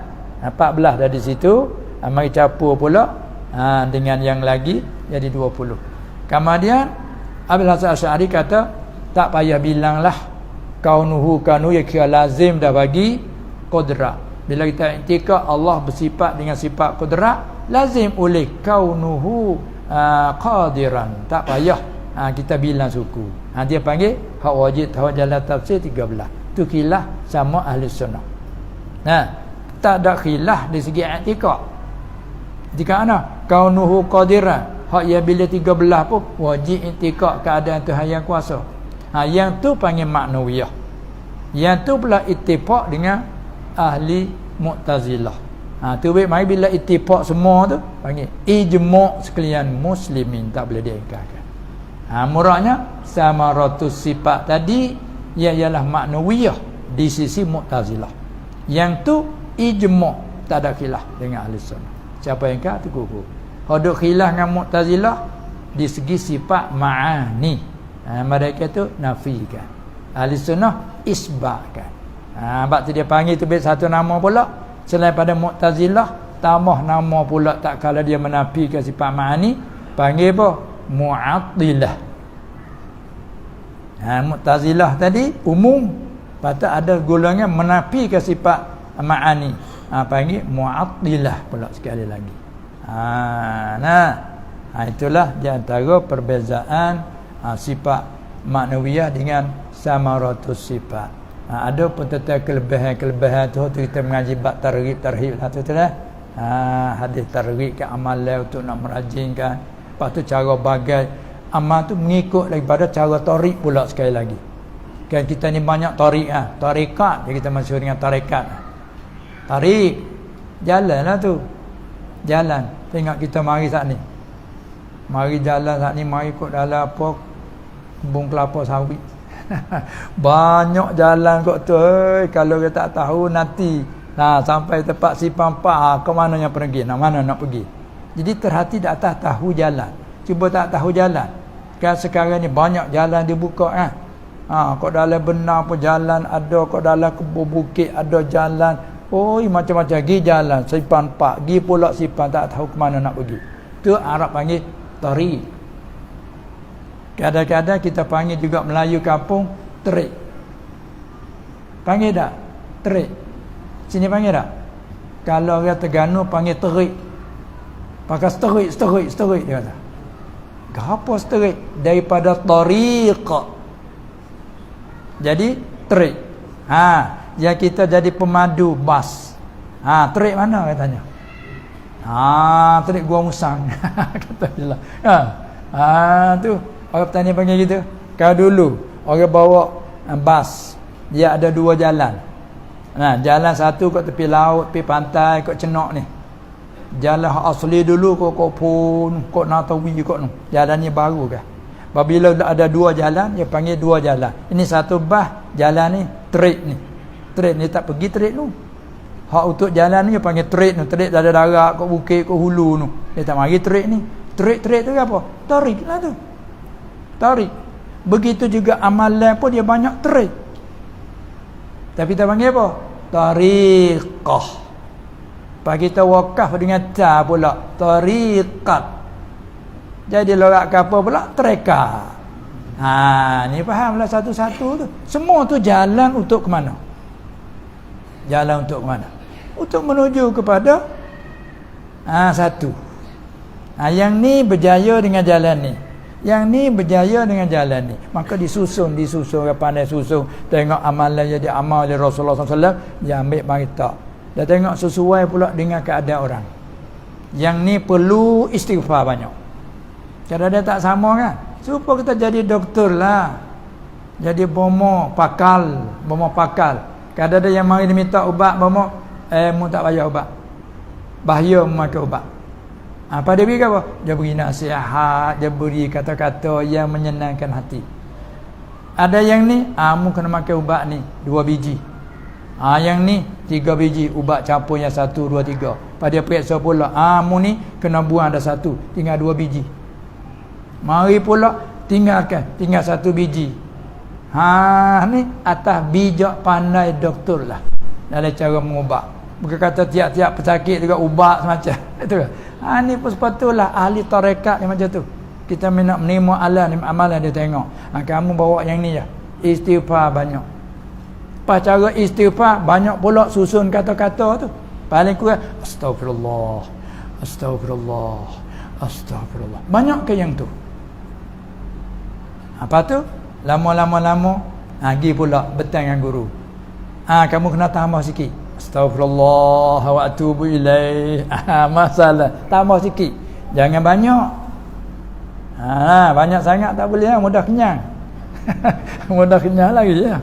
Bagi sikit. Seperti zaman kita mengaji dulu, belajar di pondok dulu, guru cara dia beri pada murid. Dia tak bagi kita tu menghafal dulu, dia suruh kita mengaji. Dia ajar dulu boleh sebaris 2, maka dia suruh hafal yang mengajar tu. Supaya kita hafal, ingat serta faham makna maksud. Tu dia suruh dia ajar, apa dia suruh hafal. Kemudian orang ni dia sudah boleh. Kamu hafal matan tu. Kenapa?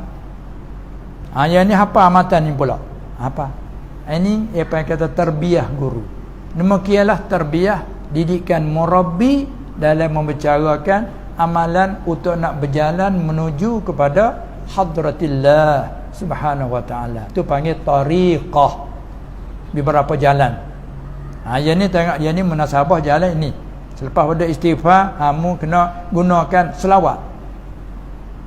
Ada zikir panah. Ada panah. Kamu banyakkan selawat. Maka bila sebut selawat, paling kurang Allahumma salli ala Muhammad. Banyak tu dulu. Apa tu? Mu tu tambah sikit lagi. Sayyidina Muhammad. Jangan dia kata apa je dia balah tu. Tu dia. Ada seorang hamba Allah daripada polis berjumpa di Kuala Lumpur. Jumpa mengalir air mata. Dia kata, saya nak cerita sikit. Sekarang ni saya kena berselawat mari Sayyidina, kata. Bila nak berselawat dari subit Sayyidina. Dia kata kita bila Allahumma salli ala, nak kata Allahumma salli ala Muhammad selalu tak boleh. Allahumma salli ala Sayyidina Muhammad. Lalu kita pun bergurau dengannya. Kalau dulu kamu tak katakan Sayyidina. Dulu tak pernah kata baik. Tak pernah kata saja tak. Dulu kamu hukum tak boleh kau Sayyidina. Hanya menangis. Tak apalah, tak payah hadis Quran lah bagimu. Bagimu tak payah hadis Quran, tak payah bercara dalil lagi. Buatkan apa ilham padamu. Artinya ada talian sayyid kau. Kamu ni ada talian sayyid kan ni? Oh memanglah dia kata. Tapi sebelum ni dia tak tahu. Ni kamu tengok, mari ilham kamu tu. Allahumma salli ala Sayyidina Muhammad. dia mari. Ini panggil ilham suku pula. Bila kita amat-amat dia mari ilham. Itulah amalan tariqah. Nah, bila kita menerima dengan guru, ikut saja murabbi kita atur, kita ikut cara dia sudah. Amal tariqah ni jalan sangat banyak. Sebab tu kata orang ahli sufi, segala tariq untuk menuju kepada Allah mengikut segala nafas hamba keluar. Kita ni kan tu ya. Setiap detik tak ada. Ni jalan kena Allah. Sebab apa? Sebab dia panggil kata tidak dari satu nafas hamusan anginnya keluar masuk. Hamusan nafas kita. Kan? Tidak daripada satu nafas malaikat hak bagi Allah tu qadar ia meluluskan. Takkah kita dengan takdir dia daripada dia?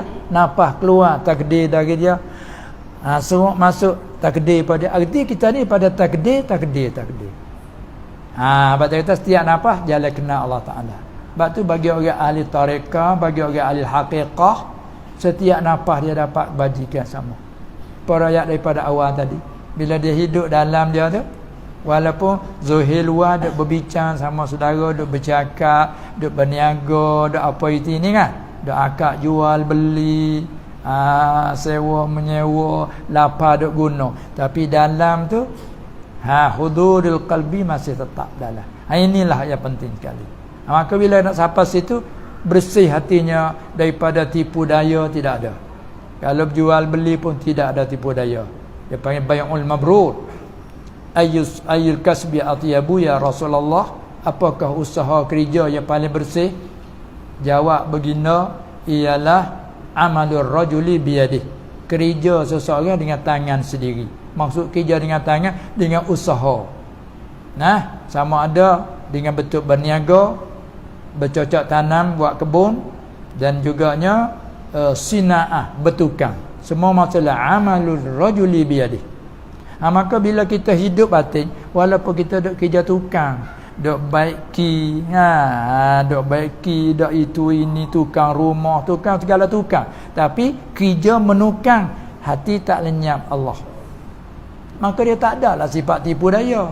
Bercakap pun tak ada lah dusta. Tapi dia dalam dia ingat Allah ni.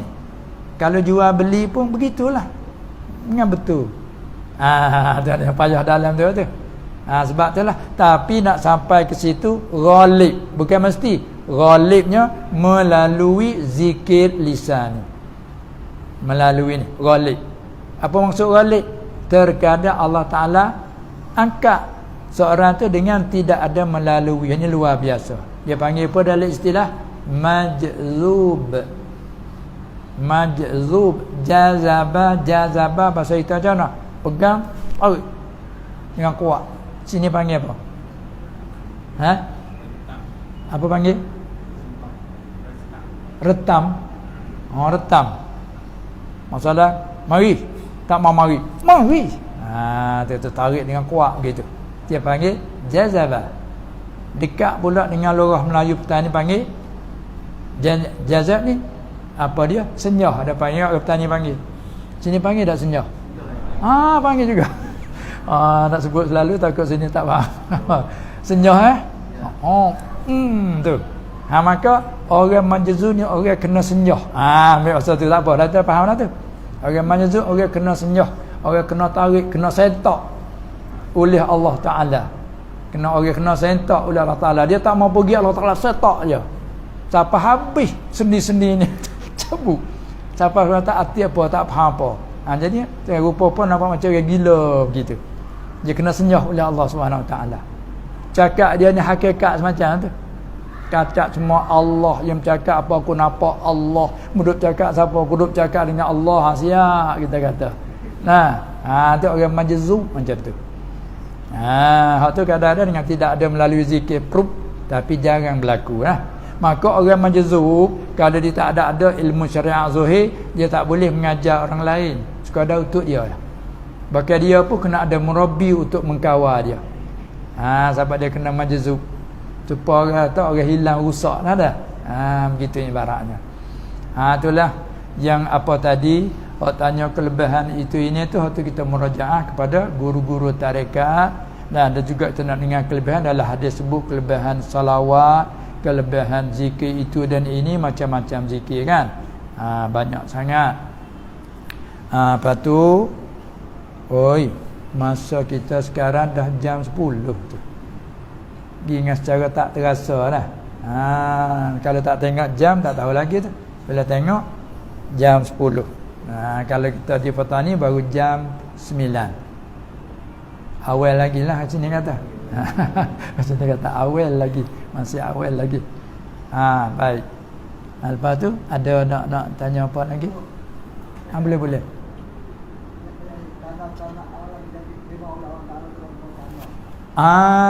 Sekadar tanda tu dah. Tanda-tanda dia panggil alamat. Tanda-tanda ada dia panggil ciri-ciri, panggil tak? Panggil tak ciri? Panggil tak? Tak panggil ya? Tak tempat. Panggil ada juga panggil ciri tapi di tempat lain. Bahasa tu diguna tempat lain. Cuma guna tanda. Tanda dia ambil daripada Arab alamat. Alamat. Tanda-tanda tu hanyalah apa kata kadang-kadang kita ni terasa rindu kepadanya. Terkadang rasa apa dia mau ingat ke akhirat. Tu tanda-tanda lah tu. Tanda-tanda lah tu. Tu dia. Dan harapan kita pun semoga-moga diterima oleh Allah. Sebab kita boleh doa kan. Apa dia? Ada doa tu. Allahumma taqabbal minna salatana wa siyamana wa qiyamana kan. Rabbana taqabbal minna, wahai Tuhan kami, terimalah dari kami. Kita selaku hamba, walaupun kita buat tu sedikit, walaupun kita buat tu tak seberapa, tidak ada keistimewaan pun, cinta kami dan harap kami semoga kau terimalah. Itu sebagai kerendahan kita terhadapnya. Rabbana taqabbal minna innaka antas sami'ul alim. Itu di antara hak pendek. Wahai Tuhan kami, terimalah. Jadi tak sebut apa perkara amalan, dia panggil tak sebut tu ialah kerana banyak sangat. Bagaimana doa Ibrahim kan, Rabbana taqabbal minna innaka antas sami'ul alim. Pendek je. Kita ambil yang tu mari kan. Rabbana, wahai Tuhan kami, taqabbal minna, terima olehmu dari kami. Terima apa tak sebut. Tak sebut tu menunjuk tak banyak sangat. Apa saja yang kita buat, minta dia tu terima. Oleh yang demikian, ini apa kata perlu kita duka cita tentang terima. Tu masuk dengan apa kata Ali tadi, wahtammu lil qabul. Kamu duka citalah bagi terima. Yani mutaru bimbang, tak terima. Lalu itulah kita doa Rabbana taqabbal minna. Ada kait Rabbana taqabbal minna du'aana ya Allah. Ada kait sahih kan? Ya Allah, terimakanlah permintaan kami. Itu dia. Kerana sesungguhnya Engkau tu yang amat mendengar. Engkau ni yang amat mengetahui. Innaka antas sami'ul alim. Kata. Itulah. Di antara tanda-tanda dia tu, kita berasa hati berasa suka, buat tu dengan hati yang gemar. Dan di antara tanda pula, kita lupa dan lenyapkan segala amal kebaikan yang kita telah lakukan. Dan kita selalu mencari ingatkan kesalahan yang kita telah laku. Dia panggil alamat, tanda bagi saadah seseorang. Bila kita kutip ingat segala kebaikan, itu setengah daripada tanda keburukan. Ya, kita suka ingat hak baik tak? Hak tak baik tak ingat tak? Siapa kita tanya, aku tak ingat buat baik, aku tak ingat buat keburukan, tak ingat buat, aku tak ada ingat salah. Masa gitu lah kita tak. Tapi bagi orang tanda setengah daripada alamat saadah seseorang itu, iaitu ingatkan kesalahan, supaya bila ingat kesalahan iringi dengan taubat dan lupakan akan segala kebaikan. Kerana bila lupa tu selamat jauh daripada ujub dan riak. Bila kita duk kutip ingat kebaikan kita buat, nak jadi kan? Ada tanda lah. buka tengok, oh mari kuat kebaikan. Bulan dulu aku buat kebaikan. Tu kadang-kadang nak mari ujub kan. Sebab bagi nak merosakkan pahala telah kita lakukan tu. Ya begitulah. Nah, jadi maknanya dalam jawapan dan huraian ni dalam bentuk umum, mudah-mudahan terkandung dalam soalan-soalan tadi. Tinggal laginya hak ayat tu panjang sangat tu. Tu nak mengaji tafsir suku, nak ambil kitab tafsir, hurai oi panjang huraiannya. Bukan sekadar artinya tu ada, tak cukup. Itulah.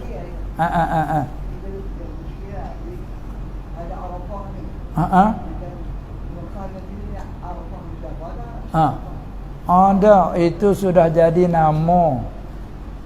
Nama Arafah itu nama bagi tempat yang maklum. Nah, yang kita selalu panggil Padang Arafat. Nah, maka itu nama bagi tempat. Faham dulu. Nama bagi tempat yang tertentu, tempat orang hidup berhenti di sana. Kita ambil hak Arab jadi Melayu wukuf. Waqafa yaqifu waqfan wa wuqufan, berhenti. Nah, tempat pergi berhenti dengan ibadat tertentu di tempat nama Arafah. Nah, kemudian hari tu, bila hari yang ke-9 daripada bulan Zulhijjah tu namanya hari Arafah. Hari yang ke-8 tu panggil hari apa? Hari apa? Tarwiyah. Nah, panggil hari Tarwiyah tu nama. Bila sebut hari Tarwiyah kena ke hari yang ke-8. Bila hari yang ke-9 Zulhijjah, nama hari Yaumul Arafat, nama hari. Lepas tu bila hari yang ke-10, nama hari Yaumun Nahr, hari sembelih. Bila hari 11, 12, 13 panggil hari Tasyrik, Ayyamut Tasyrik. Itu sudah jadi nama-nama alam, sudah jadi nama. Tetapi nak hantarkan nama yang ni ada sesuai dan munasabah dengan kejadian yang berlaku. Sebab panggil hari Tarwiyah kerana hari mengangkut air. Kerana orang zaman dulu, zaman kepayahan dulu bukan, dia tak ada air. Mekah ni susah kan. Lalu tu dia keluar daripada Mekah menuju pergi ke Mina dulu hari yang ke-8. Pagi yang ke-8 menuju pergi duduk di Mina. Apa tu?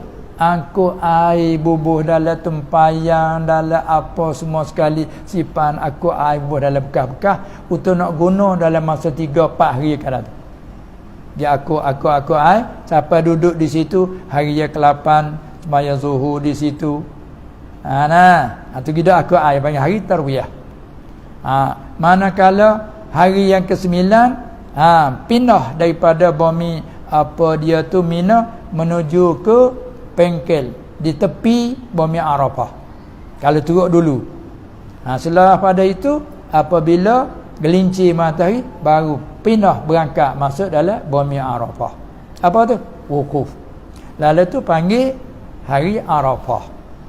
Dan kata lain hari wukuf di Arafah. Hari wukuf di Arafah nasbah dengan siapa? Hari wukuf di Arafah tu nasbah dengan siapa? Kita sini wukuf juga. Ya, faham dah tempat nak tu, tapi nak hurai. Nak hurai lagi sampai situ. Tapi nak hurai sampai situ dah tu. Tahu dah tempat lanya tu. Jadi banyak kata panggil hari wukuf di Arafah. Sebab siapa yang wukuf tu? Orang yang mengerjakan ibadah haji. Kan? Di sana tu. Orang yang wukuf di Arafah. Kita lain daripada Mekah, tak ada wukuf pun kita. Tapi nama panggil hari wukuf. Nama panggil hari wukuf. Yang ni murak hari yang ke-9. Hari yang ke-9 hitung dari mana? Nak panggil yang ke-9 mari dari mana? Boleh ada 9 tak ada yang ke-8? Yang ke-8 boleh tak ada yang ke-7? Mesti. Yang ke-7, yang ke-6, yang ke-5 hingga sampai pada yang pertama. Apa yang pertama? Nak tahu yang pertama tu mari dari mana yang pertama tu? Ni tabina di atas ru'yah. Tu Islam kita menggantungkan kepada ru'yah, kelihatan. Lalu tu kalau kita di sana pada petang hari petang hari 29 bagi Zulqa'dah, jatuh hari Isnin dalam kira kita sini sama kan. Petang itulah lihat anak bulan Zulhijjah, supaya nak menentukan, nak isbatkan satu Zulhijjah ataupun tidak. Kebetulan kita di sana ada kelihatan pada petang hari Isnin itu. Maka isbat sabitlah di si qadi. Kita di sana Syekhul Islam, saya panggil Cukla. Maka isbat sabitlah anak bulan kelihatan, lalu sabit di si apa yang kata yang berkenaan ulil amri kita sana, lalu isytiharkan bahawa sehari bulan itu berkenaan betul-betulan dengan hari Selasa. Ambillah Selasa tak 8. Kita lakah selalu senang. Selasa 8, Rabu Khamis. Tu. Selasa, Rabu Khamis. Mana hari Rabu lah hari ke-9. Tapi bila hari 9 kita digalakkan puasa hari 9. Hari 9 panggil apa? Hari wukuf. Panggil hari Arafah. Nasbah duduk Mekah tu dia pergi wukuf di Arafah. Kita di sini tak ada wukuf, tapi panggil hari wukuf di Arafah. Orang di sana. Pak kita di sini ikut di sini lah. Ada setengah nak ikut Mekah, tak apalah, nak ikut pergi. Itu. Bagi kita Aisyah, bagi siapa nak puasa tak ada masalah. Nama kata haram apa hari 9. Haram hari raya. Hari raya lusa lagi kan. Nama kata Mekah. Mekah kata duk Mekah haram puasa gini. Haram puasa Aisyah muka hari raya. Itulah dia panggil masing-masing. Itu dia. Hajalah tidak ada pertengkaran lah bagi untuk kita nak buat amal. Esok bagi orang nak buat amal dengan puasa hari 9 Zulhijjah tempat kita, maka ada apalah. Bahkan kita digalakkan puasa daripada satu hari Zulhijjah lagi kan. Satu Zulhijjah lagi. Itu semua ala kullah puasa yang sunat, tidak ada wajib pun. Tapi kalau sampai tahap begitu hukum haram, itu bukan dia lah tu. Itu dia di sini dipakai istihad awal lagi kan. Kata Raya Khamis, apa kita ni ada pemimpin, kita ada ulul amri. Lebih elok bagi kitanya kita patuh. Jangan kita adakan perkara yang jadi permasalahan lah. Kalau kita nak buat juga untuk kita tak ada masalah. Hingga kita ambil iktibar di segi masalah mana tu? Dia duk cakap hari yaumul syak. Duk cakap hari syak.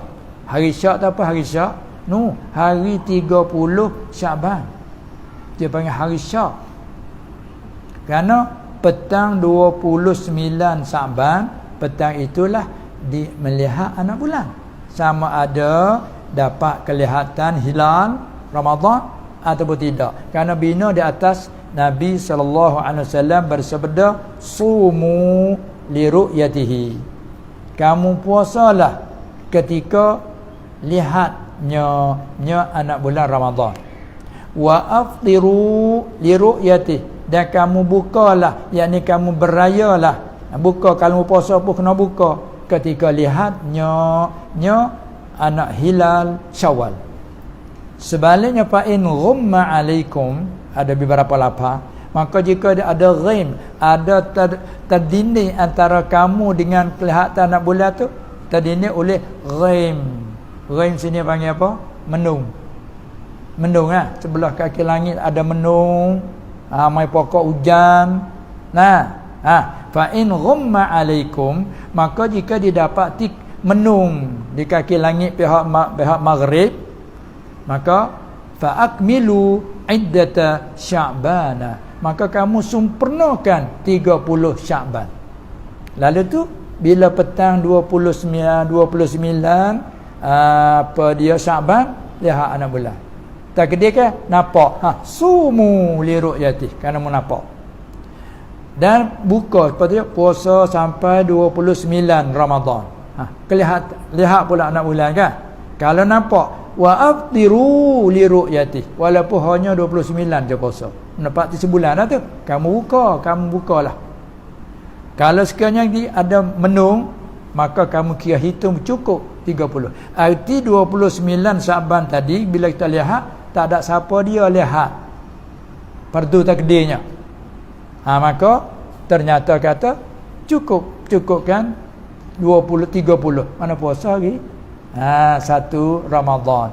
Maka ada orang puasa juga 30 Syaban. Dia panggil itu 30 hari Syaban, dia panggil hari Syak. Jika apa? Jika didapatinya manusia duk bercakap semalam ada kelihatan anak bulan. Tapi tak ada peristiharan, tak ada sabit di isi qadi dengan bahawa ada yang lihat tidak pergi isbat sama qadi. Ataupun yang melihat itu orang yang tak cukup syarat diterimakan, seperti segala perempuan lihat, maka tak boleh. Ataupun segala kanak-kanak yang belum balik lihat ramai, lihat 6 bulan, maka tak boleh isbatkan. Ataupun orang-orang yang fasik, mereka duk main bola, main apa, dia nampak 6 bulan buat kawan dia, tapi main bola sampai mengarik tak solat pun dia. Jadi isbat kepada qadi, kata kami ramai beratus orang kami lihat anak bulan. Lepas tu kamu mayan mengarik tak? Kami nak main. Kata dia, tak boleh diterima. Jadi apabila begitu, mungkin anak bulan tak ada sungguh. Sebab dia kata ada orang lihat. Ataupun ada orang lihat tidak tentu siapa, tak ada isbat. Maka dia panggil hari yang 30 itu panggil hari Syak. Itu haram puasa. Tapi dengan syarat nak panggil Syak tu ada betul-betul manusia kata kelihatan anak bulan. Tapi tidak isbat di isi qadi, tak ada peristiharan yang resmi. Itu panggil hari Syak. Kecuali orang itu puasa dengan adat dia. Bagaimana adat dia? Selalu orang ni puasa sehari, selang sehari, puasa sehari, selang sehari. Kebetulan hari 30 hari Syak bagi dia hari puasa. Kemarin dia tak puasa atau hari ini dia tak puasa, keesokan hari 30 hari Syak dia boleh puasa, harus bagi dia puasa, tak haram sebab adat dia. Ataupun dia puasa selalu Senin atau Senin Khamis, Isnin Khamis. Kebetulan hari Syak jatuh hari Khamis, bagi dia tak haram kerana adat dia puasa hari Khamis. Demikian sebaliknya. Ada pun kita yang tak pernah puasa, masuk Syaban 15 tak ada puasa, 16 tak ada puasa, baru mari dekat ada sehari 2 puasa, itu haram tu kata. Kata ni kata cungak. Selama kemarin tak ada nak puasa, berkat nak puasa, sifat puasa haram sebab datang pada hadis la taqaddamu bi Ramadan yaumin au isnan. Jangan kamu mendului pada Ramadan sehari atau 2. Itu nasbah dengan orang bukan adat dalam puasa. Maka ulama qiyas pada situ juga, demikianlah hari Syaban. Apa ni? Hari 9 bulan Zulhijjah. Tapi walaupun kita sini tak ada hari Syak dak kan? Ke hari Syak lagi esok. Tak ada Syak dah, istihadah raya lusa. Itu kan? Peristiharan lah sabit mari raya lusa. Kita petani pun begitu juga. Peristiharan daripada cuk layar pun resmi dah. Resmi dah tu. Kita di sana kerajaan dia panggil kata basket dengan agama disangkut dengan cula. Apa sama sudah di sini bila cula peristiharan kata kita tetap kena sabit kelihatan anak bulan Zulhijjah pada malam Selasa. Artinya hari Selasa 1 bulan. Maka esok yang ke-9. Tak ada Syak pun dak lah. Syak nu dia Mekah nu kita di sini. Allah. Itu kan. Itulah benua lain pula tu. Itulah.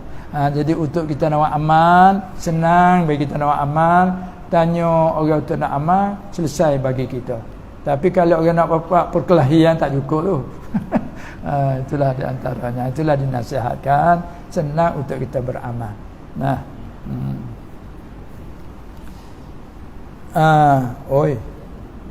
Masa kita ni dah 10.20 10.20 dah ni nak. Rasanya dah Tok Imam macam mana? Cukuplah rasanya dah.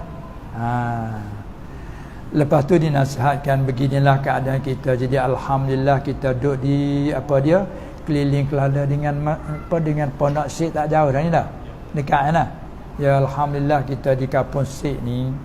Jadi orang kata Allah yarham Tuan Guru Haji Saleh, walaupun dia tu meninggal tapi tempat dia masih hidup kan. Pengajian secara kitab turas alhamdulillah dengan keberkatannya Tuan guru dia menanamkan ilmu keagamaan sangat daripada dia tu belajar hingga dia buka mengajar di sini sampai dia mati. Hemah dia tu sebegitulah. Dia memberi keterangan apa kekeliruan dia. Tapi alhamdulillah setelah ia meninggal, maka anaknya Syekh Muslim dan dua beradiknya Yazid menyambungkan di atas, bawakan ayah itu, dan dia pernah jadikan murid beberapa masa dulu, dan juga selalu beri pesanan kepadanya, bawalah jalanan ayah itu, bawalah jalanan bapa itu, walau apa terjadi sekalipun kita tetapkan di atas jalan yang ditinggal oleh bapa kita tadi sebagai pusaka warasah ilmu keaslian. Semoga kita di sini pun nasib baiklah orang yang dikeliling Kelala ni, kerana kita berhampir tempat ilmu. Kalau tengok, kalau kita hidup di kampung, hidup negeri yang tidak ada alim ulama, bagaimana kedudukan? Gelap lah, macam kita hidup tak ada pelampu kan, macam hidup tak ada pelita ke Allah. Lebih lagi zaman kemajuan ini, mana-mana kampung tidak ada lampu, susah. Zaman sekarang tak sakit di rumah ke apa, di jalan kita nak lalu ni, kita mari tadi ni gelap ni, tak balik dah kot tu ni, tak balik dah kot tu. Nak balik jalan highway walaupun jauh, masalahnya kalau pun jauh pun kita baik lebih senang jalan highway lah. Lagi pula banyak lalu lintas, ada pula lampu yang cerah. Kalau turut tadi kelapa sawit je. Kalau rusak tengah jalan susah rasanya. Hati pula pun rasa liar, keliaran hati panggil. Begitulah kita hidup dalam dunia ni. Kalau tak ada alim ulama juru memberi lampu kepada kita, menerangkan, nanti kita hidup dalam gelap kan. Itulah dinasihatkan. Nasib baiklah kita di Kelala Sik ni boleh kita rebutlah peluang keamasan seminggu sekali, apalagi hak lebih lagi tu terserahlah. Bagi kita orang awam, kita orang sudah berumah tangga ni, kita rebutlah masa juga satu minggu sekali, paling tidak pun tahu dah tak ada paling tidak apa kata setawalah kat seminggu sekali tu kita rebut peluang dah. Apalagi di zaman sekarang, kalau kita kata tak cepatkan juga kita nak hadir di majlis, tapi melalui ni macam-macam dah hari ni kan. Yalah, itulah untuk jalan keluar kita, kerana kita hidup di akhir zaman yang jauh dah, jaraknya 1444 dah ni kan, ketinggalan dia daripada kita. Tapi walaupun dia tinggalkan kita, tapi warasah dia masih bawa terus menerus. Macam kata tadilah, Baba Haji Saleh sudah meninggal, tapi penggantinya masih ada kan. Untuk kita nak mengaji agama, kemusyrikan untuk kita nak tanya, boleh lagi kita. Dan lagi pula alhamdulillah dalam Kedah kita ini, dan juga Terengganu, dan juga Kelantan, kira-kiranya jiran dengan petani. Agak masihnya berhampiran cara kedudukannya, dan cara aliran akidah pun sama. Mazhab fiqh pun sama-sama mazhab Syafi'i yang pada umumnya. Dan akidah aliran Ahlussunnah wal Jamaah kan, tariqah Asy'ariyah atau Maturidiyah. Dan segi pengajian Quran kita pula atas riwayat hafaz kan, qiraah Asim. Fiqh kita mazhab Syafi'i, cara mengaji ilmu Nasarah mazhab Basri. Begitulah dia ajar pondok ke pondok. Jadi alhamdulillah, kerana pondok tradisional masih hidup, semoga-moganya lampu ini tak mati. Tapi kalau kehilangannya cara pondok tradisional, kemungkinan tak mati pun dia panggil sebar. Kata dia panggil sebar. Samar-samar lah. Sebagaimana duk pergi ke tempat-tempat, setengah tempat duk mengayu, dia duk mengadu, kami sangat dahaga. Kami sangat dahaga, tempat kami penuh dengan kemajuan. Dari segi sukacita, dari segi kehidupan, ya okey. Tapi kami duka cita dan sedih dari segi kehilangan kitab Taurat. Ini rayuan tempat. Oleh yang demikian, kita masih ada lagi pakat belalah. Pakat kita sambutlah. Itu dia.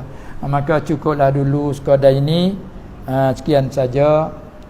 Dengan izin Allah untuk lain kali. Semoga kita akan bertemu lagi. Untuk kali ini cukup dulu sekadar ini. Ini pun dikira banyak masa ni digunakan. Sekian saja. Wabillahi taufiq wal hidayah wan najatu minan nar wal falah. Assalamualaikum warahmatullahi wabarakatuh.